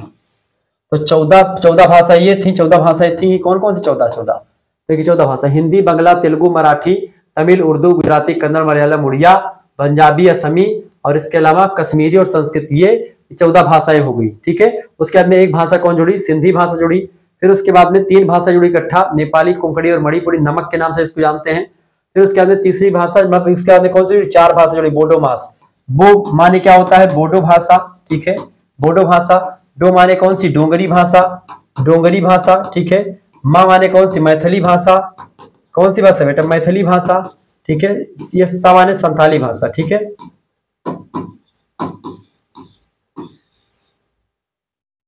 तो ये भाषाएं जुड़ी, तो 4 भाषा ये हो गई, यानी 4 ये, 3 4 3 7 और 1 8, और 8 और 14 8 कितना होता है, 14 और 6 20 और 2 22, कुल मिला के कितनी भाषाएं हैं, 22 भाषाएं। ये 4 भाषाएं बाद में जुड़ी हैं, इसीलिए एक प्रकार से इसमें मेंशन नहीं किया गया है। चले आगे देखते हैं, अगला क्वेश्चन आपकी स्क्रीन पर आ चुका है। तो 22 भाषाएं हैं बेटा। अगला क्वेश्चन, भारत की प्रमुख राष्ट्रीय भाषा के रूप में हिंदी का परिचय दीजिए। देखिए हिंदी भाषा इंडो आर्यन भाषा परिवार की एक प्रमुख भाषा है। इसकी लिपि देवनागरी है। इस बोलने मतलब इसे बोलने वाले, जिसे वो लिखा हुआ जो है, इसी को लिपि कहते हैं। लिखने की क्रिया को लिपि कहा जाता है। तो इसे बोलने वाले लोग लगभग 33 करोड़ से अधिक, यानी कुल जनसंख्या का लगभग 39% है, उससे अधिक, अब तो लगभग 45% के ऊपर हो गया होगा, ठीक है। उत्तर प्रदेश, उत्तरांचल, हरियाणा, हिमाचल प्रदेश, राजस्थान, मध्य प्रदेश, छत्तीसगढ़, बिहार, झारखंड, इन जगहों में हिंदी का प्रचलन प्रमुख रूप से पाया जाता है, इसलिए इसे हिंदी भाषी क्षेत्र भी कहते हैं। हिंदी के हमें कई रूप देखने को मिलते हैं, जिनमें से 2 रूप प्रमुख है। एक उत्तरी भारत के पश्चिमी भागों में हिंदी के हिंदुस्तानी ब्रज भाषा, खड़ी बोली, कन्नौजी, बुंदेली और बांगरू, जिसको कहते हैं बांगरू रूप देखने को मिलता है। जबकि पूर्वी भागों में अवधी, बघेली, छत्तीसगढ़ी बोलियां हिंदी की राष्ट्रीय भाषा, नेशनल लैंग्वेज का दर्जा जो है प्राप्त है। राष्ट्रीय भाषा का दर्जा एक्चुअली संविधान में एक प्रकार से दिया नहीं गया, लेकिन हाँ राष्ट्रीय भाषा तो नहीं, लेकिन राजकीय भाषा जरूर है। संविधान के 243 के 1 में अनुच्छेद में हिंदी को भारत की राजभाषा स्वीकार किया गया, राष्ट्रभाषा नहीं राजभाषा, जिसकी लिपि देवनागरी होगी। उत्तरी क्षेत्र के अलावा दक्षिणी भारत और अन्य भाषाई क्षेत्रों के लोग भी थोड़ी बहुत हिंदी समझते और बोलते हैं। यही सभी प्रांतों की संचार या संपर्क भाषा की क्षमता भी रखती हिंदी। किंतु दुर्भाग्य है कि आजादी के 75 वर्ष बीत जाने के बावजूद हमने अभी भी अंग्रेजी को हिंदी के साथ चिपका रखा है। हिंदी को वह स्थान नहीं दिया गया जो उसे मिलना चाहिए। आज भी एक प्रकार से हम सब चीजों को अभी भी झेल रहे हैं। आगे देखते हैं, अगला क्वेश्चन आ चुका है, जनजाति किसे कहते हैं। देखिए साधारण जनजाति का तात्पर्य ऐसे मानव समूह से लिया जाता है जिनके रीति रिवाज, रहन सहन बहुत कुछ आदिम प्रकृति के हों। वास्तविकता यह है कि सुनी सुनाई बातों के आधार पर हम एक जनजातीय समुदाय को जितना आदिम और असभ्य समझ लेते हैं, व्यवहारिक रूप से स्थिति इससे बहुत कुछ अलग होती है। जनजातियों को आदिवासी तथा वन्य जाति शब्द से भी संबोधित किया जाता है, क्योंकि वे मानव की आदिकालीन संस्कृति के प्रतिनिधि हैं। पुराने जमाने में लोग जैसे रहते थे उस तरीके से वो भी आज भी जीवन यापन कर रहे हैं। डॉक्टर GS घुरिये, गोविंद सदाशिवराव घुरिये भारतीय समाजशास्त्री हैं। इन्होंने जनजाति को पिछड़े हिंदू नाम से संबोधित किया। विभिन्न विद्वानों के द्वारा दी गई प्रमुख परिभाषाओं की सहायता से जनजाति, आदिवासी अथवा अन्य जाति की प्रकृति को सरलतापूर्वक हम समझ सकते हैं। डॉक्टर DN मजूमदार, ठीक है, धीरेन्द्र नाथ मजूमदार पूरा नाम है इनका। इन्होंने जनजाति को परिभाषित करते हुए लिखा कि जनजाति परिवारों का एक ऐसा समूह है जिसका एक सामान्य नाम होता है। जनजाति का हर एक जनजाति का नाम, जैसे कि पिग्मी, मतलब याद है पिग्मी, बद्दू, खासी, गारो खासी, जयंतिया, ठीक है, खिरगीज, एस्किमो, ये सब जनजाति, एस्किमो, खिरगीज, ये कालाहार, ये सब एक प्रकार से बड़ी जनजातियां हैं विश्व स्तर की। जबकि गोंड, भील, संथाल, मुंडा, मुइया, ढुइया, ओराव, ये सब भारतीय जनजातियां हैं, ठीक है। ये सब एक प्रकार से क्या है, जनजातियां हैं बेटा। ये सब क्या है, ये सब जनजातियां हैं, ठीक है। आगे बढ़ते हैं।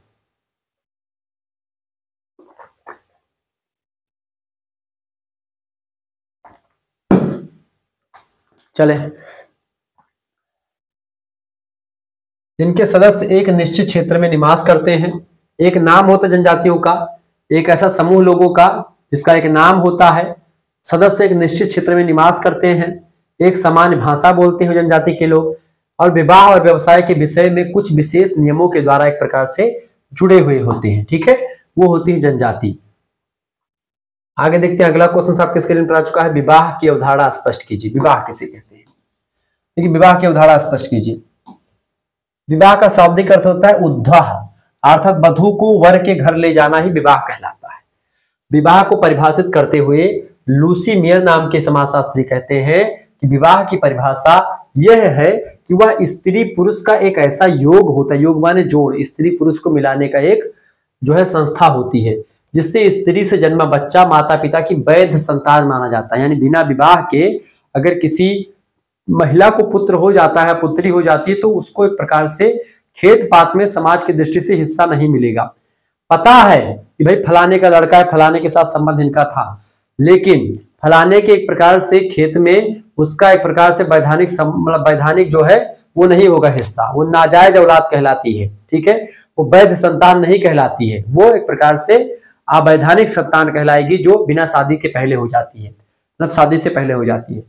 इस परिभाषा में विवाह को स्त्री और पुरुष के ऐसे संबंधों के रूप में स्वीकार किया गया है जो संतानों को जन्म देते हैं और उन्हें वैध घोषित करते हैं। समाज मानता है कि हाँ भाई, विवाह संस्था के द्वारा कि एक लड़का एक लड़की एक साथ एक कमरे में रह सकते हैं अब विवाह संस्था के द्वारा, वैसे एक लड़की एक लड़का एक साथ में अगर रहता है बिना शादी के, तो सामाजिक दृष्टिकोण से यह एक प्रकार से क्या है, अपराध की श्रेणी में आता है।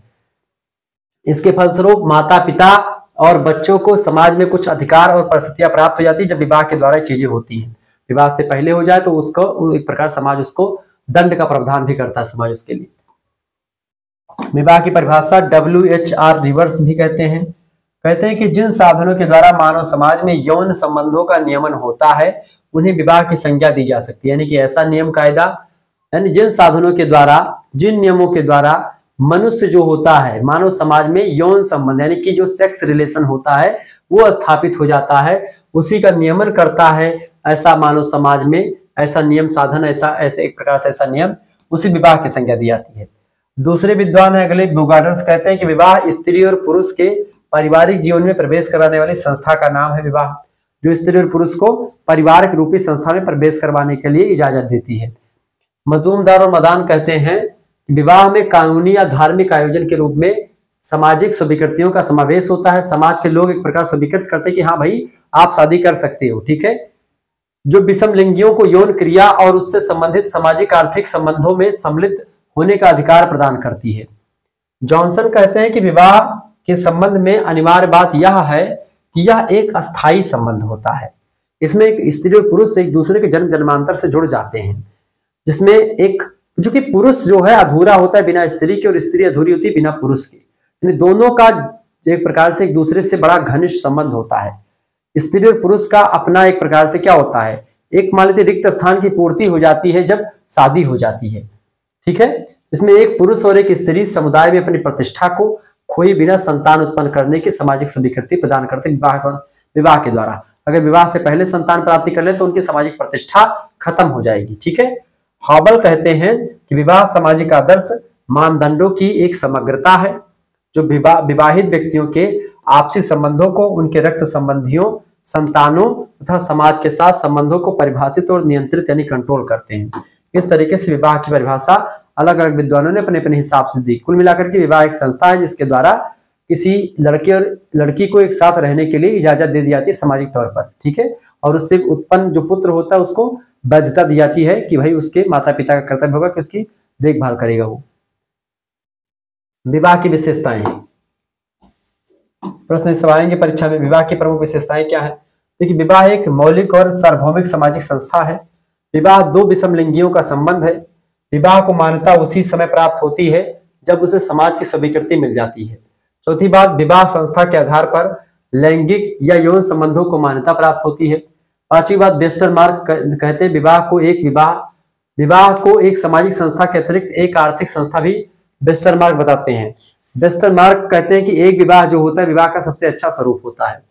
छठी विशेषता, विवाह संस्था की एक विशेषता यह भी है कि यह यौन इच्छाओं की पूर्ति के साथ साथ संतान उत्पत्ति और समाज की निरंतरता को बनाए रखने की आवश्यकता की पूर्ति भी करती है संस्था।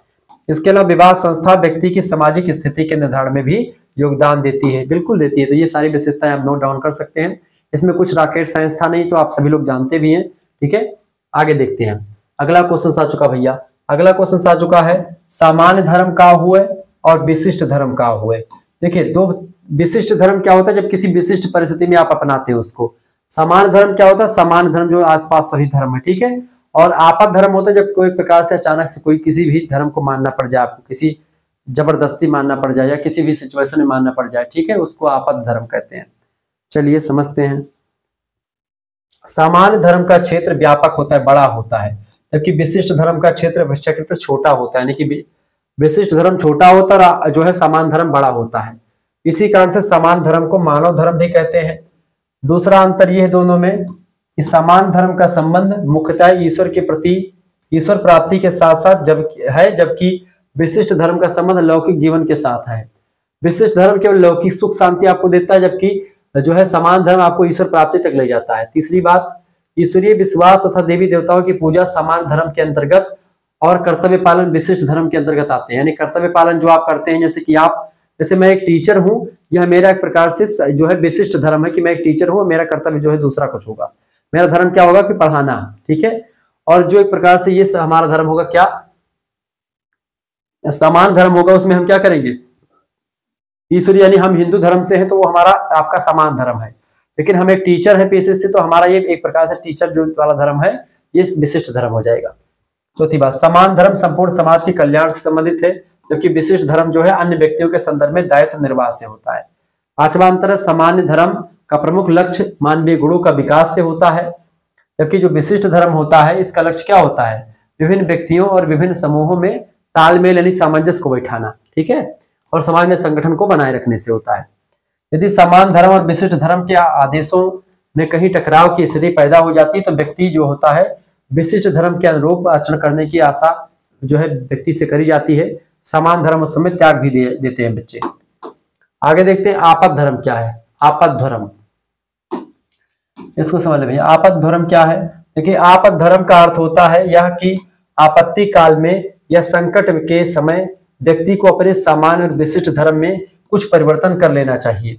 जैसे रोग में, ठीक है, किसी शोक की स्थिति में, विपत्ति में, धर्म संकट कोई पड़ जाए, ऐसी स्थिति में व्यक्ति को कर्तव्य नियमों में कुछ छूट दी जानी चाहिए।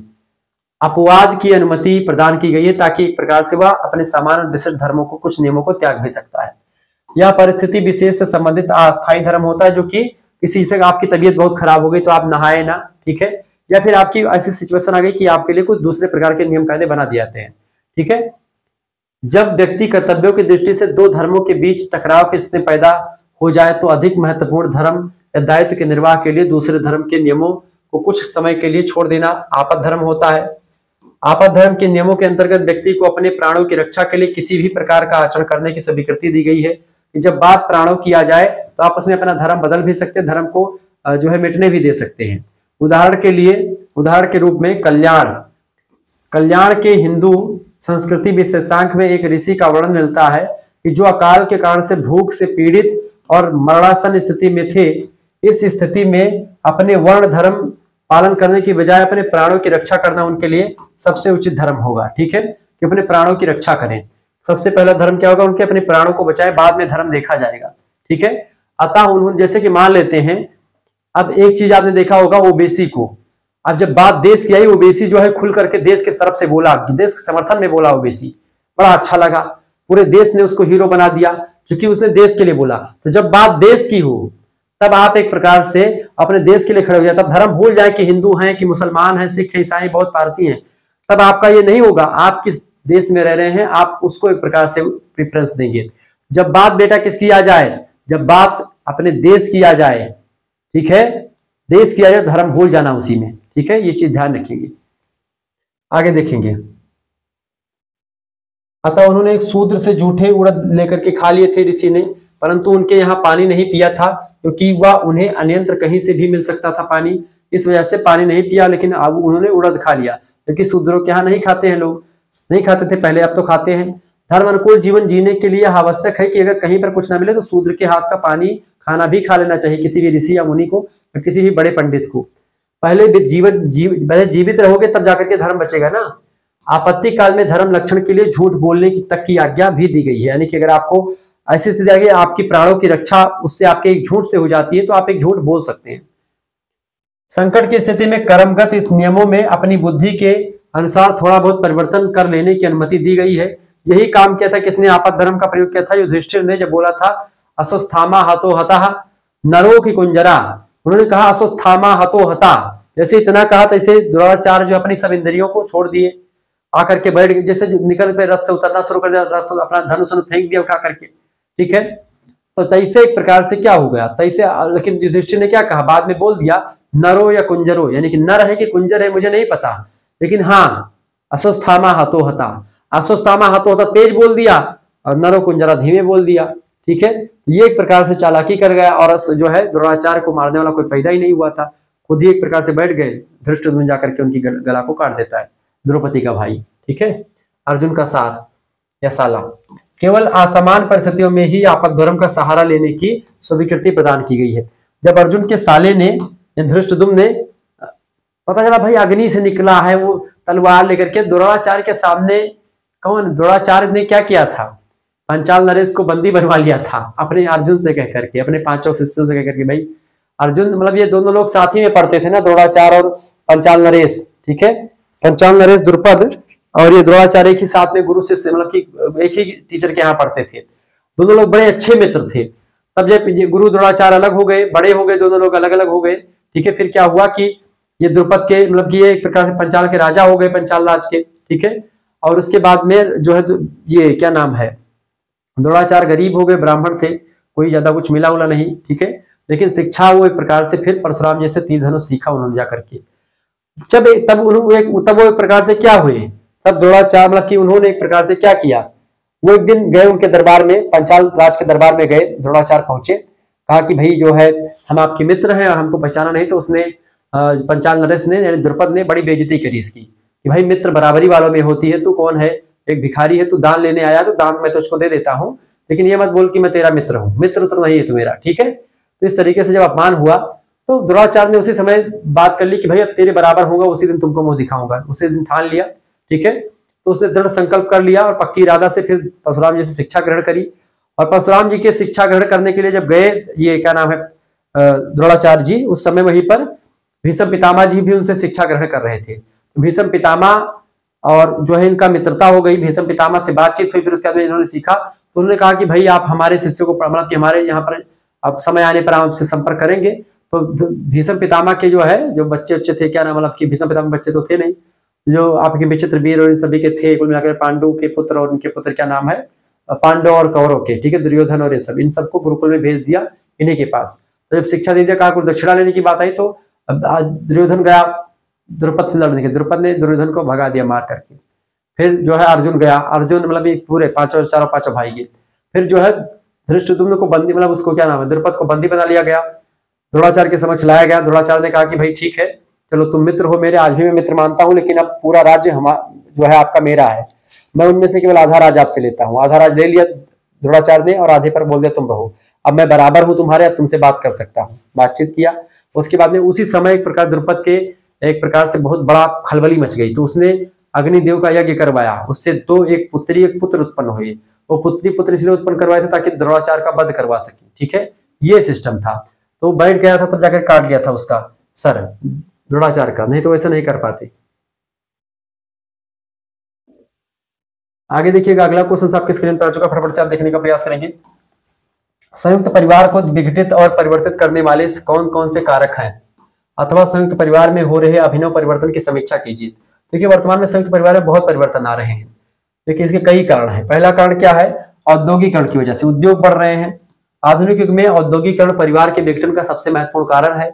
नित्य नए उद्योग धंधों का विकसित होने की वजह से समाज में अनेक नई नई परिस्थितियां उत्पन्न हो गई हैं। ग्रामीण उद्योग नष्ट हो रहे हैं। लोग गांव को छोड़ करके नगरों में काम करने के लिए बाहर जाते हैं और फिर वहीं पर जाकर के वो एक प्रकार से रहते हैं, रूम लेते हैं। फिर शादी होती, चूंकि नगरों में काम कर रहे हैं, फैक्ट्री में काम कर रहे हैं, तो वहां पर अपनी बीबी को साथ में रखेंगे, तो फिर घर से एक प्रकार से लोग अपनी बीबी को बुला लेंगे, यानी कि वो अब उनका एक परिवार वहां पर बन गया। फिर वो धीरे धीरे एक रूम में अभी तक रह रहे थे, अब उनको फ्लैट चाहिए, फ्लैट ले लिया, तो एक 2 BH का फ्लैट ले लिया, उसमें रह रहे हैं परिवार, बच्चे होंगे, तो इस तरीके से परिवार का बिखराव हो जाएगा। कुछ लोग उस फैक्ट्री में, कुछ लोग उस फैक्ट्री में, दूसरा भाई वहां पर काम कर रहे हैं, इस तरीके से सब फैल जाते हैं। ठीक है, ये पहला औद्योगिकरण की वजह से परिवार विघटित हो रहा है। दूसरा परिवार संयुक्त परिवार क्यों विघटित हो रहा है, यातायात और संचार के साधनों का विकास हो रहा है। यातायात के साधनों का विकास होने से व्यापार उद्योग धंधे तीव्र गति से पनपे हैं, जिससे लोग देश विदेश के एक से कोने से दूसरे कोने में भ्रमण करने में सक्षम हुए हैं। ऐसी स्थिति में संयुक्त परिवार टूटने लगे हैं। इसी प्रकार संचार के साधनों के विकास से जनसंपर्क काफी बढ़ा है, इससे दुनिया छोटी लगने लगी है। संयुक्त परिवार टूटने लगे हैं, लोग एक दूसरे के पास बैठना नहीं पसंद करते हैं। आज के बच्चे अपने माता पिता से बात नहीं करना चाहते हैं। ठीक है, बच्चों की क्या बात कर ले, मैं ही समय आपको बता दो पिछले जो है लगभग 3 महीने हो गए मैं सही से अपने घर में किसी से बैठकर बात नहीं किया हूँ।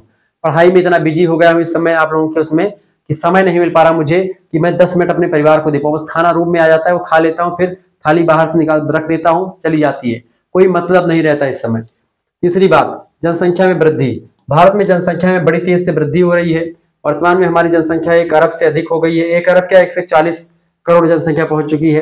परिणाम स्वरूप भूमि पर दबाव बढ़ रहा है। जब गांव में छोटे छोटे भूमि के टुकड़ों पर खेती करके बड़े परिवार का भरण पोषण कठिन हो गया है आज, तब लोग कामकाज की तलाश में बाहर भाग रहे हैं, गांव छोड़ करके शहरों में जा रहे हैं, शरण ले रहे हैं। इससे संयुक्त परिवारों का विघटन जो है हो रहा है और जो है लोग बाहर जाकर के बस रहे हैं, तो छोटे छोटे परिवार बन रहे हैं। नगरों का नगरीकरण से भी ऐसा होता है। नगरीकरण देखिए, औद्योगिकरण की वजह से नगरीकरण बढ़ता है। जैसे कहीं पर नगरीकरण क्यों बढ़ेगा, उद्योग स्थापित हुआ, उद्योगों में काम करने के लिए लोग अलग अलग स्थानों से जाएंगे, फिर वहां पर वो बस जाएंगे, फिर धीरे धीरे उनके परिवार भी वहीं पर बसना शुरू कर देंगे। इस तरीके से क्या होगा, एक नगर बस जाएगा, बहुत दूर दूर के लोग आएंगे। एक फैक्ट्री स्थापित होगी, फिर दूसरी फैक्ट्री उसी से रिलेटेड आ जाएगी, तीसरी आ जाएगी। जैसे कि एक गन्ने की मिल के बगल, शुगर की मिल के बगल एक दारू का मतलब दारू का फैक्ट्री भी हो जाती है, कागज बनाने की फैक्ट्री भी उसी के बगल हो जाती है, क्योंकि एक दूसरे से वो रिलेटेड फैक्ट जो है उद्देश्य है। औद्योगिकरण, औद्योगिकरण ने क्या किया, नगरीकरण को जन्म दिया। धीरे धीरे नगरीय सभ्यता का उदय हुआ। नगरीय जीवन के आकर्षण ने लोगों को गांव छोड़कर के शहरों या नगरों में बसने के लिए बाध्य कर दिया। नगरों में मकानों की समस्या के कारण से संयुक्त परिवारों की स्थापना संभव भी नहीं है। फिर व्यक्ति स्वतंत्रता की भावना संयुक्त परिवार के विरुद्ध जो है ऑटोमेटिक हो जा रहा है। पांचवी बात, पाश्चात्य शिक्षा और संस्कृति का और विचारधारा का प्रभाव। जो पश्चिम के देश है वहां पर आप देखते छोटे छोटे परिवार है, वहां पर तो शादी भी लोग नहीं करते सही से। पाश्चात्य शिक्षा, संस्कृति और विचारधारा ने भारतीय जनजीवन को बुरी तरह से प्रभावित कर दिया है। अब परिवार का कर्ता निष्प्रभावी हो गया है, कर्तव्य व त्याग की भावना का ह्रास हो गया है। स्त्री और पुरुषों की अगर बात करें बेटा, तो स्त्री और पुरुषों में समानता के विचारों का उदय हो गया है। अतः संयुक्त परिवार स्वच्छंद होने लगा है और टूटने लगा है। ठीक है, आगे देखते हैं। अगला क्वेश्चन आपके स्क्रीन पर आ चुका है। आधुनिक परिवारों की संरचना कौन कौन सी प्रवृत्तियां और परिवर्तन उत्पन्न हो रहे हैं, अथवा भारतीय परिवार में हो रहे आधुनिक परिवर्तनों को स्पष्ट कीजिए। देखिए, आधुनिक परिवारों की संरचना में अनेक परिवर्तन देखने को मिल रहे हैं, जिससे परिवार की परंपरागत अवधारणा प्रभावित हो रही है। इन प्रवृत्तियों और परिवर्तनों को देख करके कुछ लोगों ने आशंका प्रकट की है कि भारतीय परिवार अपनी मौलिकता खो देंगे। आधुनिक परिवार, भारतीय परिवार प्रणाली या भारतीय परिवार संरचना में तमाम प्रकार के परिवर्तन आपको दिखाई पड़ रहे होंगे। पहला परिवर्तन ये दिखाई पड़ रहा है आज कि परिवार के आकार में परिवर्तन हो रहा है। संयुक्त परिवार था वो छोटा बन रहा है, यानी एकाकी परिवार, संयुक्त परिवार एकाकी परिवार में बदल रहे हैं। दूसरी बात, स्त्रियों की स्थिति में महत्वपूर्ण परिवर्तन हो रहा है। स्त्रियां जो एक प्रकार से पहले गांव में रह करके साड़ी पहनती थी, घूंघट में रहती थी, अब वो महिलाएं बढ़िया से पैंट शर्ट भी पहन करके, चाहे पैंट शर्ट पहने, चाहे वो लोअर टी शर्ट पहने, चाहे जो भी कपड़ा सूट वगैरह पहन करके वो कहीं पर आ जा सकती हैं। तीसरी बात, युवा सदस्यों की स्थिति में परिवर्तन हुआ है। चौथी बात, मुखिया की स्थिति की कमी। पहले परिवार का एक मालिक होता था, मालिक जो कहता था परिवार के लोग सब लोग कहते थे, सभी लोग कमा करके मालिक को पैसा देते थे और फिर मालिक से पैसे मांगते थे बाद में जब कोई काम लगता था। अब वो सब खत्म हो चुका है।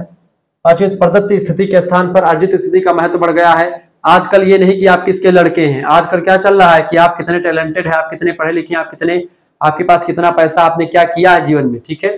छठी बात है, तार्किकता और स्वतंत्रता के मूल्यों में वृद्धि हुई है। मनोरंजन के साधनों का मतलब कि व्यवसायीकरण हो गया है, व्यापारीकरण हो रहा है। माता पिता के नियंत्रण और सत्ता के प्रभाव में कमी आई है। बच्चे माता पिता की बात नहीं सुनना चाहते, बच्चों को स्वतंत्रता चाहिए, वो हर मामले में अपने आप को स्वतंत्र मानना चाहते हैं। वो अपने माता से, पिता से, सबसे आजादी चाहते हैं, कहते हैं कि हम जो है हमारी खुद की लाइफ है, हमका हमारा जो मन होगा हम करेंगे। ऐसे बच्चे बोलते हैं अपने माता पिता से। ठीक है, अपने सबसे। परिवार के आकार में ह्रास हो रहा, परिवार का आकार जो है छोटा हो रहा है। परिवार के मौलिक कार्यों का हस्तांतरण हो रहा है। परिवार के स्थायित्व में कमी आ रही है। पुरुषों के आधिपत्य में कमी आ रही है। जहां पुरुष लोग पहले एकदम से मोह छींट करके दबंग बनते थे, महिलाओं को एक प्रकार से बेमतलब का डांटते थे, बोलते थे, कुछ लोग दारू पी करके आते थे, घरेलू हिंसा करते थे, उन लोगों के लिए एक प्रकार से बहुत दिक्कत का सामना हो गया है। अब वो लोग जो है ऐसा कर नहीं पाते हैं। ठीक है, क्योंकि वो लोग आते थे, महिलाओं को बिना मतलब के कभी कभी मारते थे, तो वो चीजें बिल्कुल खत्म हो चुकी हैं। ठीक है, इसके अलावा परिवर्तित होती हुई नैतिकता यानी मोरलिटी में डाउननेस आपको देखने को मिलेगा। राजकीय नियंत्रण में वृद्धि हुई है, विवाह की महत्ता खत्म हो रही है, परिवार के सदस्यों के संबंध, आजकल आप देखते विवाह से पहले ही लोग लिव इन रिलेशनशिप में रह रहे हैं, परिवार के सदस्यों के संबंध में परिवर्तन हो रहा है, यौन संबंधों में परिवर्तन हो रहा है, विवाह से पहले लोग भी यौन संबंध बनाने लगे हैं आजकल, ठीक है। स्त्री पुरुषों के संबंध में परिवर्तन हो रहा है, परिवार के आर्थिक कार्यों में परिवर्तन हो रहा है, इसके अलावा कमी आ रही है, संयुक्त परिवारों का विघटन हो रहा है। ये सारे काम जो है हो रहे हैं आजकल के परिवारों में। तो ये परिवारों में विशेषताएं आप देख सकते हैं, बहुत ही इंपॉर्टेंट चीजें हैं, परीक्षा में आ सकता है। अगला क्वेश्चन आपकी स्क्रीन पर आ चुका है, एकल परिवार और संयुक्त परिवार में अंतर स्पष्ट करें। देखिए क्या अंतर है बेटा, लिख सकते हैं आप ये अंतर को। पहला अंतर, एकल परिवार यानी एकाकी परिवार या न्यूक्लियर फैमिली, और इसको अंग्रेजी में ज्वाइंट फैमिली बोलते हैं, संयुक्त परिवार।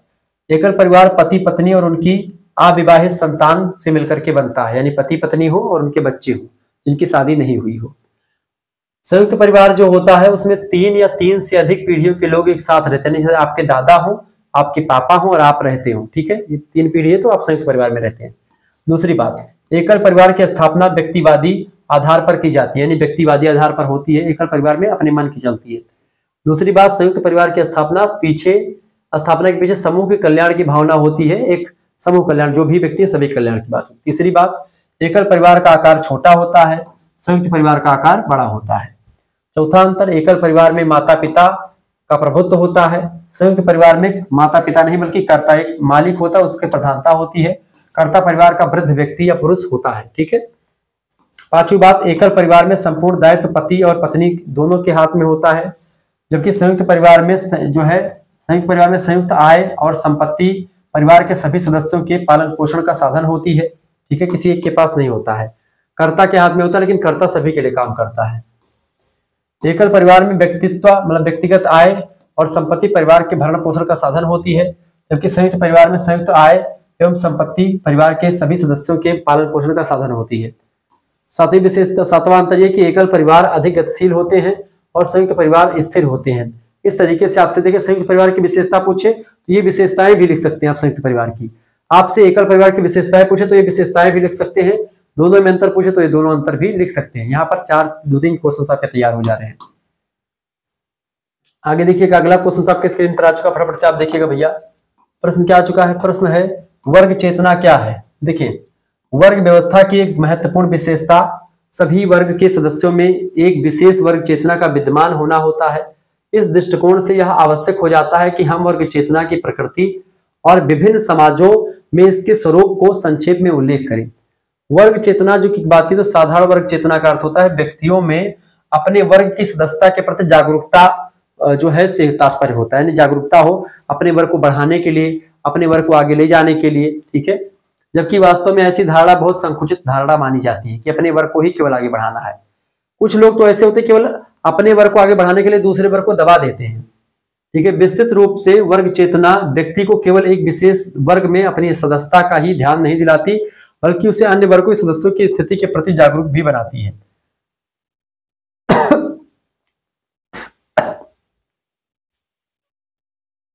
इसका अर्थ यह है कि वर्ग चेतना पूर्णतया वैयक्तिक नहीं होती, बल्कि इस अर्थ में सामूहिक होती है कि यह संपूर्ण वर्ग व्यवस्था में व्यक्ति को अपनी सापेक्षित स्थिति के प्रति जागरूक बनाती है, ठीक है।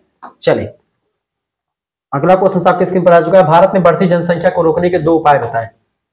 देखिए, पहला उपाय है परिवार नियोजन के द्वारा।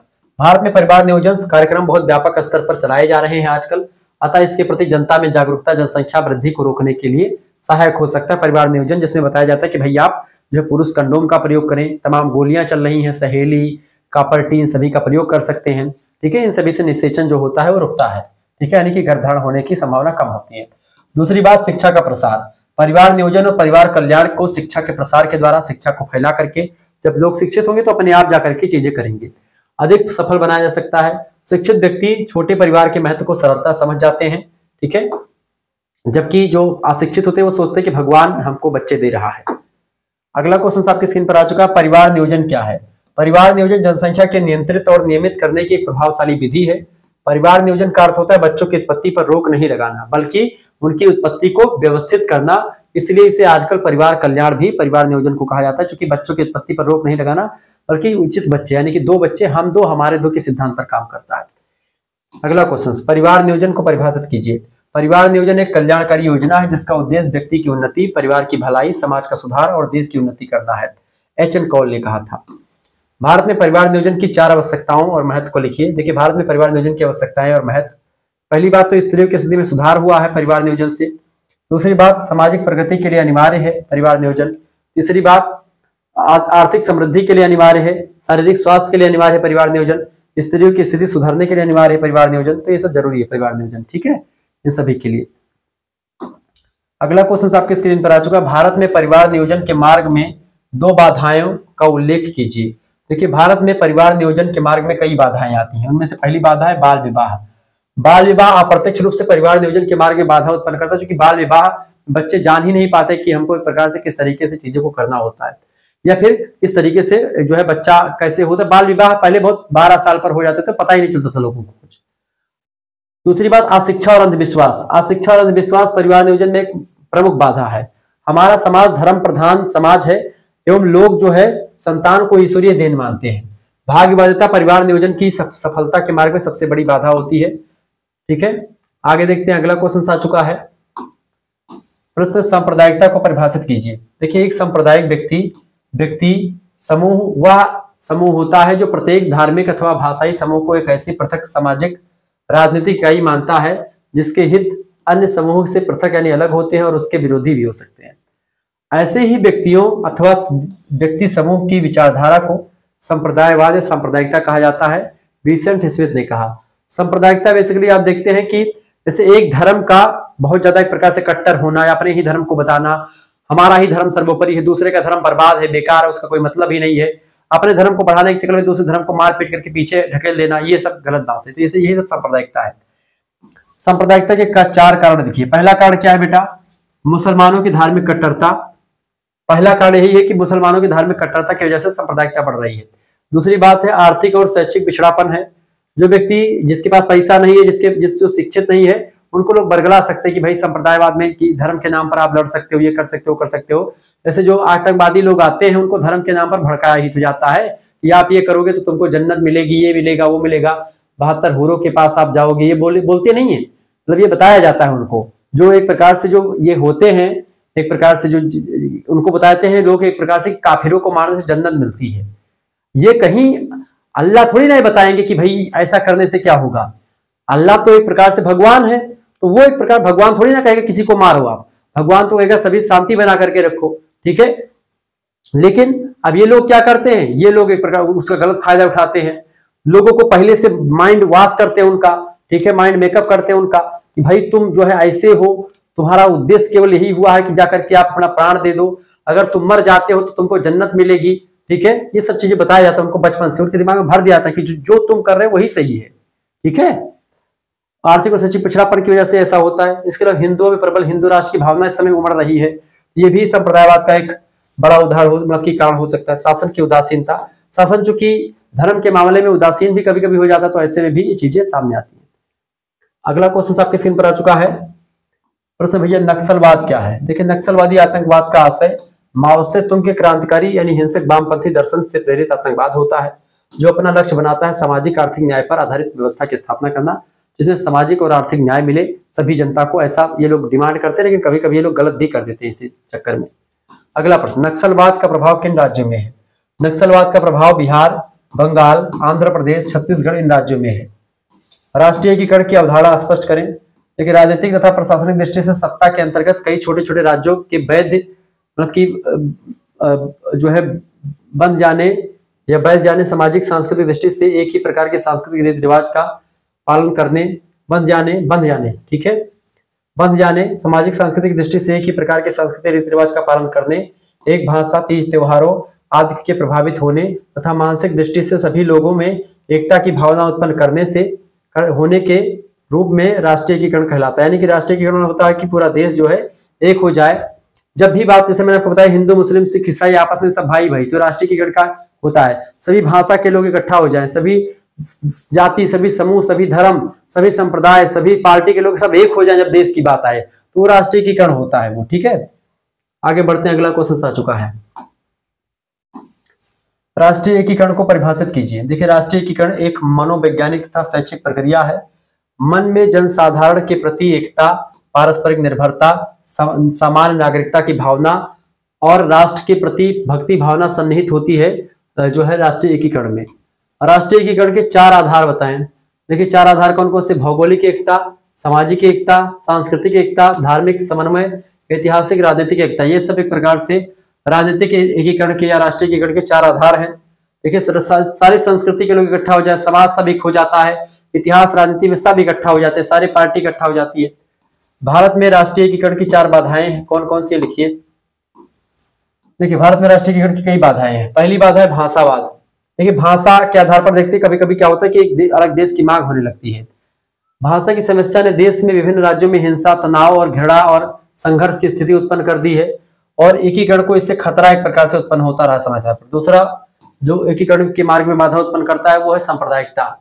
विभिन्न धर्मों के बीच उपस्थित सांप्रदायिकता की भावना ने राष्ट्रीय एकता को हानि पहुंचाई है। तीसरी बात जातीयता। भारतीय समाज में व्याप्त जातिवाद और जातीयता की भावना ने राष्ट्रीय एकता में बाधा उत्पन्न करी है। क्षेत्रीयता भी उत्पन्न करती है। क्षेत्रवाद की भावना फलस्वरूप कई प्रांतों ने अधिकाधिक स्वतंत्रता और अधिकारों की मांगे प्रस्तुत करी है। इसकी वजह से राष्ट्रीय संप्रभुता और एकता को खतरा लगातार उत्पन्न होता रहा है। ठीक है, तो ये सब राष्ट्रीय एकता में बाधा उत्पन्न करते हैं या राष्ट्रीय एकीकरण में बाधा उत्पन्न करते हैं। ठीक है, आगे देखते हैं। अगला क्वेश्चन आपके स्क्रीन पर आ चुका है, फटाफट से आप देखने का प्रयास करेंगे। राष्ट्रीय एकता को सुदृढ़ करने के 2 उपाय बताएं। सबसे पहली बात है विभिन्न प्रकार के धार्मिक, सामाजिक, सांस्कृतिक पूर्वाग्रहों को अविलंब समाप्त किया जाए। पहले से जो धारणा बनी कि मुसलमान ऐसे होते हैं, हिंदू ऐसे होते हैं या फलाने भाषा के लोग ऐसे होते हैं, वो ऐसा होता है, उसको बताया जाए कि कोई ऐसा वैसा नहीं होता, सब अच्छे होते हैं, सब नागरिक होते हैं। ठीक है, सब अच्छे होते हैं। स्वस्थ जनमत का निर्माण किया जाए ताकि सभी लोग एक दूसरे पर विश्वास कर सके और सभी लोग अपने आप को महफूज और महसूस कर सके। दूसरी बात, सभी राजनीतिक दल क्षेत्रीय, जातीय और संकीर्ण भावनाओं का त्याग करें तथा राष्ट्रीय हितों को सर्वोच्च स्थान दें। ठीक है, अगली, सरकार के द्वारा किए गए एकीकरण से संबंधित 2 उपाय बताइए। पहली बात, सभी भारतीय स्कूलों में शिक्षण कार्य राष्ट्रीय गान के साथ ही शुरू किया जाए। प्रारंभ और जो है अंत भी राष्ट्रगान से किया जाए। सभी प्रकार के झगड़ों और विवादों का निपटारा शांतिपूर्ण तरीकों से किया जाए, तब जाकर के हम सरकार के द्वारा एकीकरण के लिए तमाम ये सब उपाय कर सकते हैं जिससे कि राष्ट्रीय एकता में बाधा न उत्पन्न हो। अगला क्वेश्चन आपके स्क्रीन पर आ चुका, फटाफट से आप देखने का प्रयास करेंगे। बहुत ही जबरदस्त क्वेश्चन आ चुका है। प्रश्न, भारतीय समाज में स्त्रियों की स्थिति क्या है? भारतीय समाज में स्त्रियों की स्थिति पूछी जा रही है, फटाफट से आप बताने का प्रयास करेंगे। भारतीय समाज में स्त्रियों की स्थिति, देखिए भारतीय समाज में स्त्रियों की स्थिति हेडिंग डालेंगे, लिखेंगे प्राचीन काल से स्त्री को इस संसार की जन्मदात्री कहा जाता है। भारतीय समाज के संदर्भ में स्त्रियों की स्थिति अधिक उत्तम रही है। बाकी समाजों से सबसे अच्छी स्त्रियों की स्थिति भारत में ही रही है। हिंदू समाज में स्त्रियों की को देवी के रूप में माना जाता है, इसलिए लक्ष्मी, सरस्वती, दुर्गा के रूप में स्त्रियों की पूजा भी की जाती है। आज शक्ति, पारंबा, भगवती की पूजा करी जाती है। स्त्री और पुरुष एक दूसरे के पूरक होते हैं, ऐसा माना गया है। अतः एक स्त्री के बिना पुरुष अधूरा होता है। आप देखते हैं पुरुष के बिना स्त्री अधूरी, स्त्री के बिना पुरुष अधूरा होता है। हिंदू समाज में स्त्री को श्री ज्ञान और शक्ति का द्योतक माना गया है। मनुष्य के जीवन में स्त्रियों का महत्वपूर्ण योगदान है। स्त्री के बिना पुरुष ना तो अपनी गृहस्थी बसा सकता है और ना ही उसे चला सकता है। मनुस्मृति में स्त्रियों के महत्व को निम्नलिखित श्लोक से के द्वारा बताया गया है। मनुस्मृति में कहा गया, यत्र नारस्तु पूजन्ते रम्यते तत्र देवता, यत्र यथास्तु न पूजन्ते सर्वत्र स्तता फला क्रिया।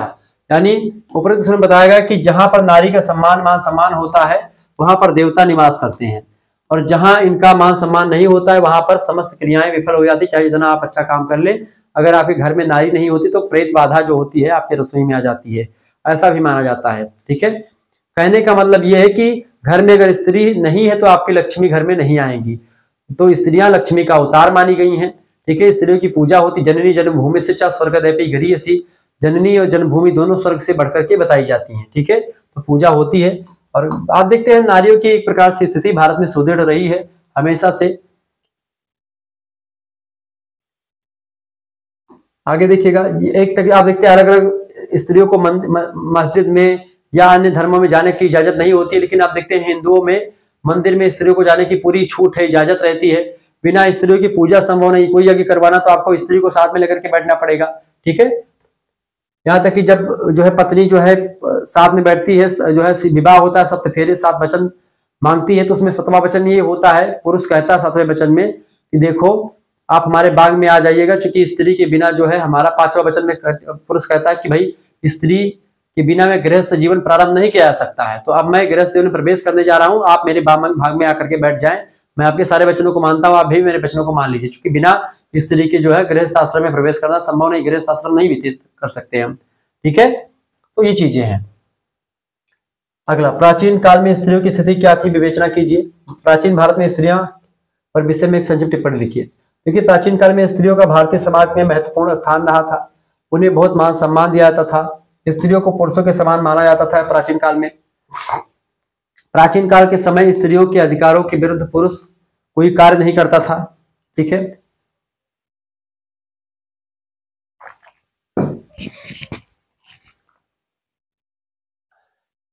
उस समय स्त्रियों को शिक्षित करने पर विशेष ध्यान दिया जाता था। उनकी शिक्षा के लिए उचित व्यवस्था की जाती थी। लड़के और लड़कियों में कोई भेदभाव नहीं माना जाता था। अतः उन्हें लड़कों के समान शिक्षा की सुविधाएं प्रदान की जाती थी। लड़कियों को उन्हें विभिन्न प्रकार के कला संबंधी प्रशिक्षण भी, ट्रेनिंग भी दिए जाते थे स्त्रियों को, ताकि वो सब कुछ जान सकें। वेदों में गार्गी, मैत्री ऐसी तमाम जो है अपाला, ठीक है, लोपामुद्रा, ऐसी तमाम स्त्रियों ने पढ़ करके तमाम वेदों का अध्ययन किया। ठीक है, अगला क्वेश्चन, मध्यकाल में स्त्रियों की स्थिति का वर्णन कीजिए। देखिए, मध्यकाल से ही हिंदी मतलब स्त्रियों की स्थिति जो है गिरने शुरू हो गई। आप देखते हैं मुगल आक्रांता आए तो बाल विवाह वगैरह इसी समय में शुरू हुआ, पर्दा प्रथा इसी समय में शुरू हुआ।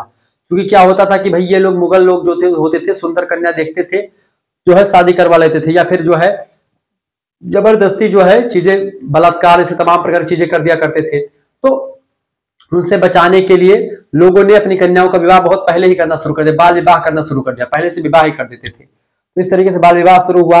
घूंघट में रखते ताकि जो है सुंदरता देख न ले लोग, तमाम चीजें होती थी। मध्यकाल में स्त्रियों की स्थिति गिरने लगी। मध्यकाल में धर्म और जाति को अधिक महत्व दिया जाने लगा, जिससे हिंदू धर्म काफी सशक्त हो गया।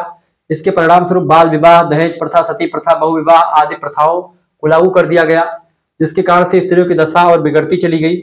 स्त्रियों पर कई प्रकार के प्रतिबंध लगाए जाने लगे। उनको समाज में समारोह आदि में भाग लेने से रोक दिया गया। स्त्रियों के वे सभी अधिकार छीन लिए गए जो उनको प्राचीन काल से प्राप्त होते आ रहे थे। स्त्रियों की शिक्षा को भी महत्वहीन कर दिया गया, जिससे स्त्रियां शिक्षा से वंचित भी हो गई कुछ दिन के लिए। तब इस तरीके से तमाम सारी चीजें होंगी। ठीक है, आगे बढ़ते, अगला क्वेश्चन आपकी स्क्रीन पर आ चुका, फटाफट से आप देखने का प्रयास करेंगे।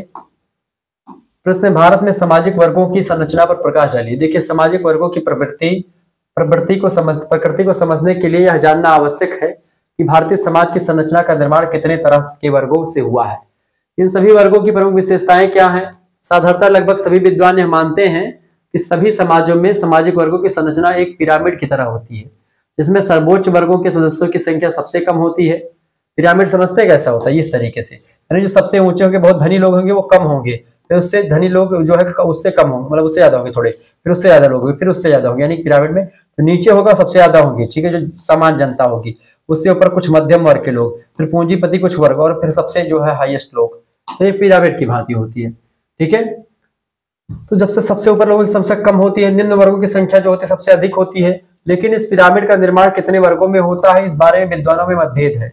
एक और कार्ल मार्क्स के अनुसार संपूर्ण संरचना केवल बुजुर्गा वर्ग यानी पूंजीपति वर्ग और सर्वहारा वर्ग यानी कृषक वर्ग या श्रमिक वर्ग के द्वारा समझा जा सकता है, जबकि वार्नर और अनेक दूसरे विद्वानों ने ये लोग यह मानते हैं कि सामाजिक वर्गों की संख्या साधारणतः 5 होती है। इनमें हम एक प्रकार से पहला होता है उच्च वर्ग, दूसरा उच्च मध्यम वर्ग, तीसरा निम्न वर्ग, निम्न मध्यम वर्ग, चौथा श्रमिक वर्ग, पांचवा निम्न वर्ग। ठीक है, ये होता है। वर्गों का यह विभाजन साधारणतः विभिन्न वर्गों की आर्थिक दशाओं की और सामाजिक शक्ति के आधार पर किया जाता है। जब हम भारत में सामाजिक वर्गों की प्रकृति को देखते हैं तो यहाँ सामाजिक वर्गों की संरचना को पश्चिमी समाजों के आधार पर नहीं समझा जा सकता, क्योंकि भारत का समाज अलग है। भारत में बहुत प्राचीन काल से ही यहाँ की वर्ग संरचना प्रत्यक्ष और अप्रत्यक्ष रूप से वर्ग और जाति पर आधारित संस्करण से प्रभावित होती रही है।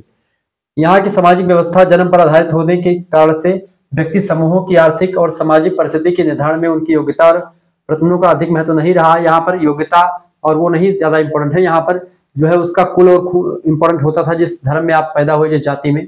संपूर्ण समाज वर्णों और जातियों में बटा हुआ था। 4 वर्ण थे, ब्राह्मणों व मुखमासीद बाहु राजन्य कृता उरुतवैश्या पदाभ्याम शूद्रो जाता। 4 वर्ण में बटा था समाज। ब्राह्मण जो होता था सबसे उच्च होता था, फिर उससे नीचे क्षत्रिय, उससे नीचे वैश्य और उससे नीचे शूद्र। इस तरीके से समाज जो था 4 वर्गों में आपका बटा हुआ था। ठीक है, समाज में तमाम 4 वर्णों का अलग अलग काम था, चारों का एक दूसरे से के साथ संबंध भी ठीक ठाक था। इस तरह की चीजें हुआ करती थी। इसके फलस्वरूप भारतीय परंपरागत रूप से भारतीय समाज 4 प्रमुख वर्गों में विभाजित था। ठीक है। इसे हम पुरोहित वर्ग कहते हैं, शासक पुरोहित वर्ग यानी ब्राह्मण, शासक वर्ग यानी क्षत्रिय, पूंजीपति वर्ग यानी वैश्य और व्यापारी वर्ग यानी शूद्र। व्यापारी सेवा वर्ग यानी शूद्र। भारत में जब अंग्रेजी राज्य की स्थापना हुई तब अनेक ऐसी नई दशाएं पैदा होने लगी जिनके प्रभाव से यहाँ की वर्ग संरचना में कुछ परिवर्तन होता आरंभ हो गया। इस समय शिक्षा प्रणाली में परिवर्तन हुआ, आवागमन के साधनों का विस्तार होने लगा, प्रशासनिक और न्यायिक व्यवस्था ने नया रूप ले लिया तथा संगठित बाजारों की स्थापना होने से आर्थिक संबंधों की प्रकृति बदलने लगी। इन दशाओं के फलस्वरूप कुछ जातियों के प्रभाव में कमी आई तथा सामाजिक और आर्थिक संबंधों की प्रकृति बदलने लगी। अंग्रेजों द्वारा जमींदारी व्यवस्था लागू करने से समाज में एक वर्ग ऐसे वर्ग का निर्माण हुआ जिससे ब्राह्मण, ठाकुर, वैश्य जातियों का समावेश हुआ। इसके बाद भी यह सच है कि ब्रिटिश शासनकाल तक भारत की वर्ग संरचना एक बड़ी सीमा तक परंपरागत रूप से ही रही, फिर बाद में बदलती शुरू हो गई। अगला क्वेश्चन आ चुका है भैया, पिछड़े वर्गों की समस्याओं के समाधान हेतु सुझाव दीजिए अथवा पिछड़ी जातियों के लिए विकास रणनीति की व्याख्या कीजिए। देखिए, पिछड़े वर्ग की समस्याओं का समाधान हेतु सुझाव। पिछड़े वर्गों की समस्या का समाधान हेतु निम्नलिखित सुझाव दिए जा सकते हैं। पहला, कार्य की दशाओं में सुधार किया जाए। दूसरा, इनके कार्य की दशाओं और घंटों का निर्धारण किया जाए, ठीक है। तीसरी बात, इनके लिए न्यूनतम मजदूरी का निर्धारण और उसे लागू करने हेतु समुचित व्यवस्था करी जाए। इनके लिए उचित आवास की व्यवस्था करी जाए जो मजदूर वर्ग है। इसके संगठन की भावना उत्पन्न की जाए। इसके लिए रोजगार के नवीन अवसर उपलब्ध करवाए जाएं तथा इनकी आय में वृद्धि करी जाए।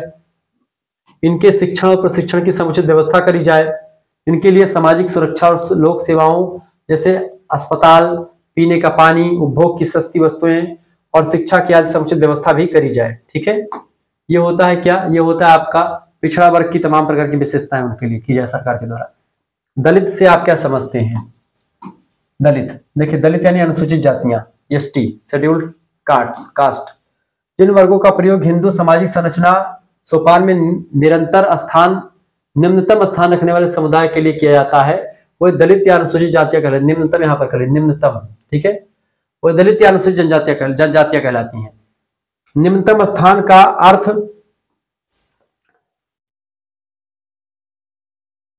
इन जातियों के उस व्यवसाय से जुड़ा हुआ है जिसे अपवित्र माना गया है। यहाँ पर दलितों की विवेचना अनुसूचित जाति के रूप में की गई है क्योंकि भारतीय संविधान में अनुसूचित जाति के रूप में इनके कल्याण हेतु अनेक संवैधानिक प्रावधान किए गए हैं। इन्हें अछूत, हरिजन और बाह्य जातियां भी कहा जाता रहा है। इन्हें संविधान की सूची में सामाजिक, आर्थिक और धार्मिक, राजनीतिक दृष्टि से सुविधाएं दिलाने के उद्देश्य से शामिल किया गया है, ठीक है, ताकि इनको सुविधाएं दी जाए और सुविधाएं दी भी गई हैं सरकार के द्वारा तमाम सारी। अगला क्वेश्चन आ चुका है, भारत में दलितों की स्थिति का मूल्यांकन कीजिए। भारत में दलितों की स्थिति देखिए, 1991 की जनगणना के अनुसार भारत में जम्मू और कश्मीर को छोड़ करके इनकी कुल संख्या लगभग 13.14 करोड़ के आसपास रही। इस प्रकार भारत की कुल जनसंख्या के में अनुसूचित जातियों की संख्या 16% या 17% के आसपास रही। भारत के 15 प्रमुख राज्य में जहां भारत की कुल जनसंख्या 97% जनसंख्या निवास करती है, इन राज्यों में अनुसूचित जाति की सबसे अधिक जनसंख्या पंजाब में 28% के आसपास, असम में सबसे कम 7% के आसपास। पंजाब के अतिरिक्त दो ऐसे प्रमुख राज्य उत्तर प्रदेश और पश्चिम बंगाल हैं जहां पर भारत की कुल जनसंख्या की 20% से अधिक अनुसूचित जातियां निवास करती हैं। उत्तर प्रदेश और पंजाब, पश्चिम बंगाल में भारत की अनुसूचित जातियों की जनसंख्या 1/3 अनुसूचित जाति की जनसंख्या निवास करती है, जनसंख्या ठीक ठाक निवास करती है पश्चिम बंगाल और उत्तर प्रदेश में। इस तरीके से आप लोगों ने बहुत सारी चीजों को समझा, तो ये सब प्रश्न आपकी परीक्षा में आएंगे, बात ध्यान रखेंगे, ठीक है। यहाँ पर आपको बता दूं कि आपने हिंदी वाला वीडियो नहीं देखा तो हिंदी का भी ऐसे मॉडल पेपर मैंने दे दिया है और कई मॉडल पेपर हिंदी के आ चुके हैं, तो इनमें से दूसरा मॉडल पेपर तीसरा मॉडल पेपर ये होगा कि 25-26 के लिए महासंग्राम वीडियो। अगर आपको जुड़ना है हमारे साथ, सभी कोर्स को प्राप्त करना, तो आप प्राप्त कर सकते हैं कोर्स वगैरह 91 61 93 60 62 इस नंबर पर आपको व्हाट्सएप पर SMS कर देना है अपना नाम, ठीक है, अपनी यूनिवर्सिटी का नाम, अपने सब्जेक्ट के नेम और अपने सेमेस्टर के नेम लिख करके भेज देने हैं।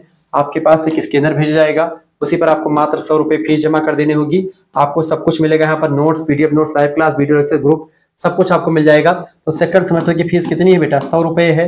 और थर्ड सेमेस्टर का अगर आपको अभी से जुड़ना है तो थर्ड सेमेस्टर ग्रुप बन चुका है, आप थर्ड सेमेस्टर में भी जुड़ सकते हैं। सेम यही पैटर्न, आप क्या करेंगे, इस नंबर पर SMS करेंगे, नाम, यूनिवर्सिटी नाम, सब्जेक्ट नेम और अपने सेमेस्टर का नेम। थर्ड सेमेस्टर के लिए फीस कितनी है? 100 रुपये फीस है, ठीक है। लेकिन अगर आप चाहते हैं कि हमको सेकंड और थर्ड दोनों का एक साथ जुड़ना है तो सेकंड और थर्ड की फीस दोनों को एक साथ जो होगा 200 रुपए ना लग करके अब आपके लिए कितने रुपए मात्र लग रहे हैं, 150 रुपए में ही आपका हो जाएगा। तो 150 रुपए में आपकी फीस हो जाएगी, ठीक है, दोनों सेमेस्टर की, सेकंड सेमेस्टर की और थर्ड सेमेस्टर की, इसमें 6 महीने आपकी क्लास भी चलती रहेगी, ठीक है। मिलते हैं अपने नेक्स्ट वीडियो, तब तक के लिए जय हिंद जय भारत। आप सभी का बहुत बहुत धन्यवाद हमारे से जुड़ने के लिए। इसी प्रकार से अपना प्यार हमेशा बना रखें। बहुत बहुत धन्यवाद आप सभी का।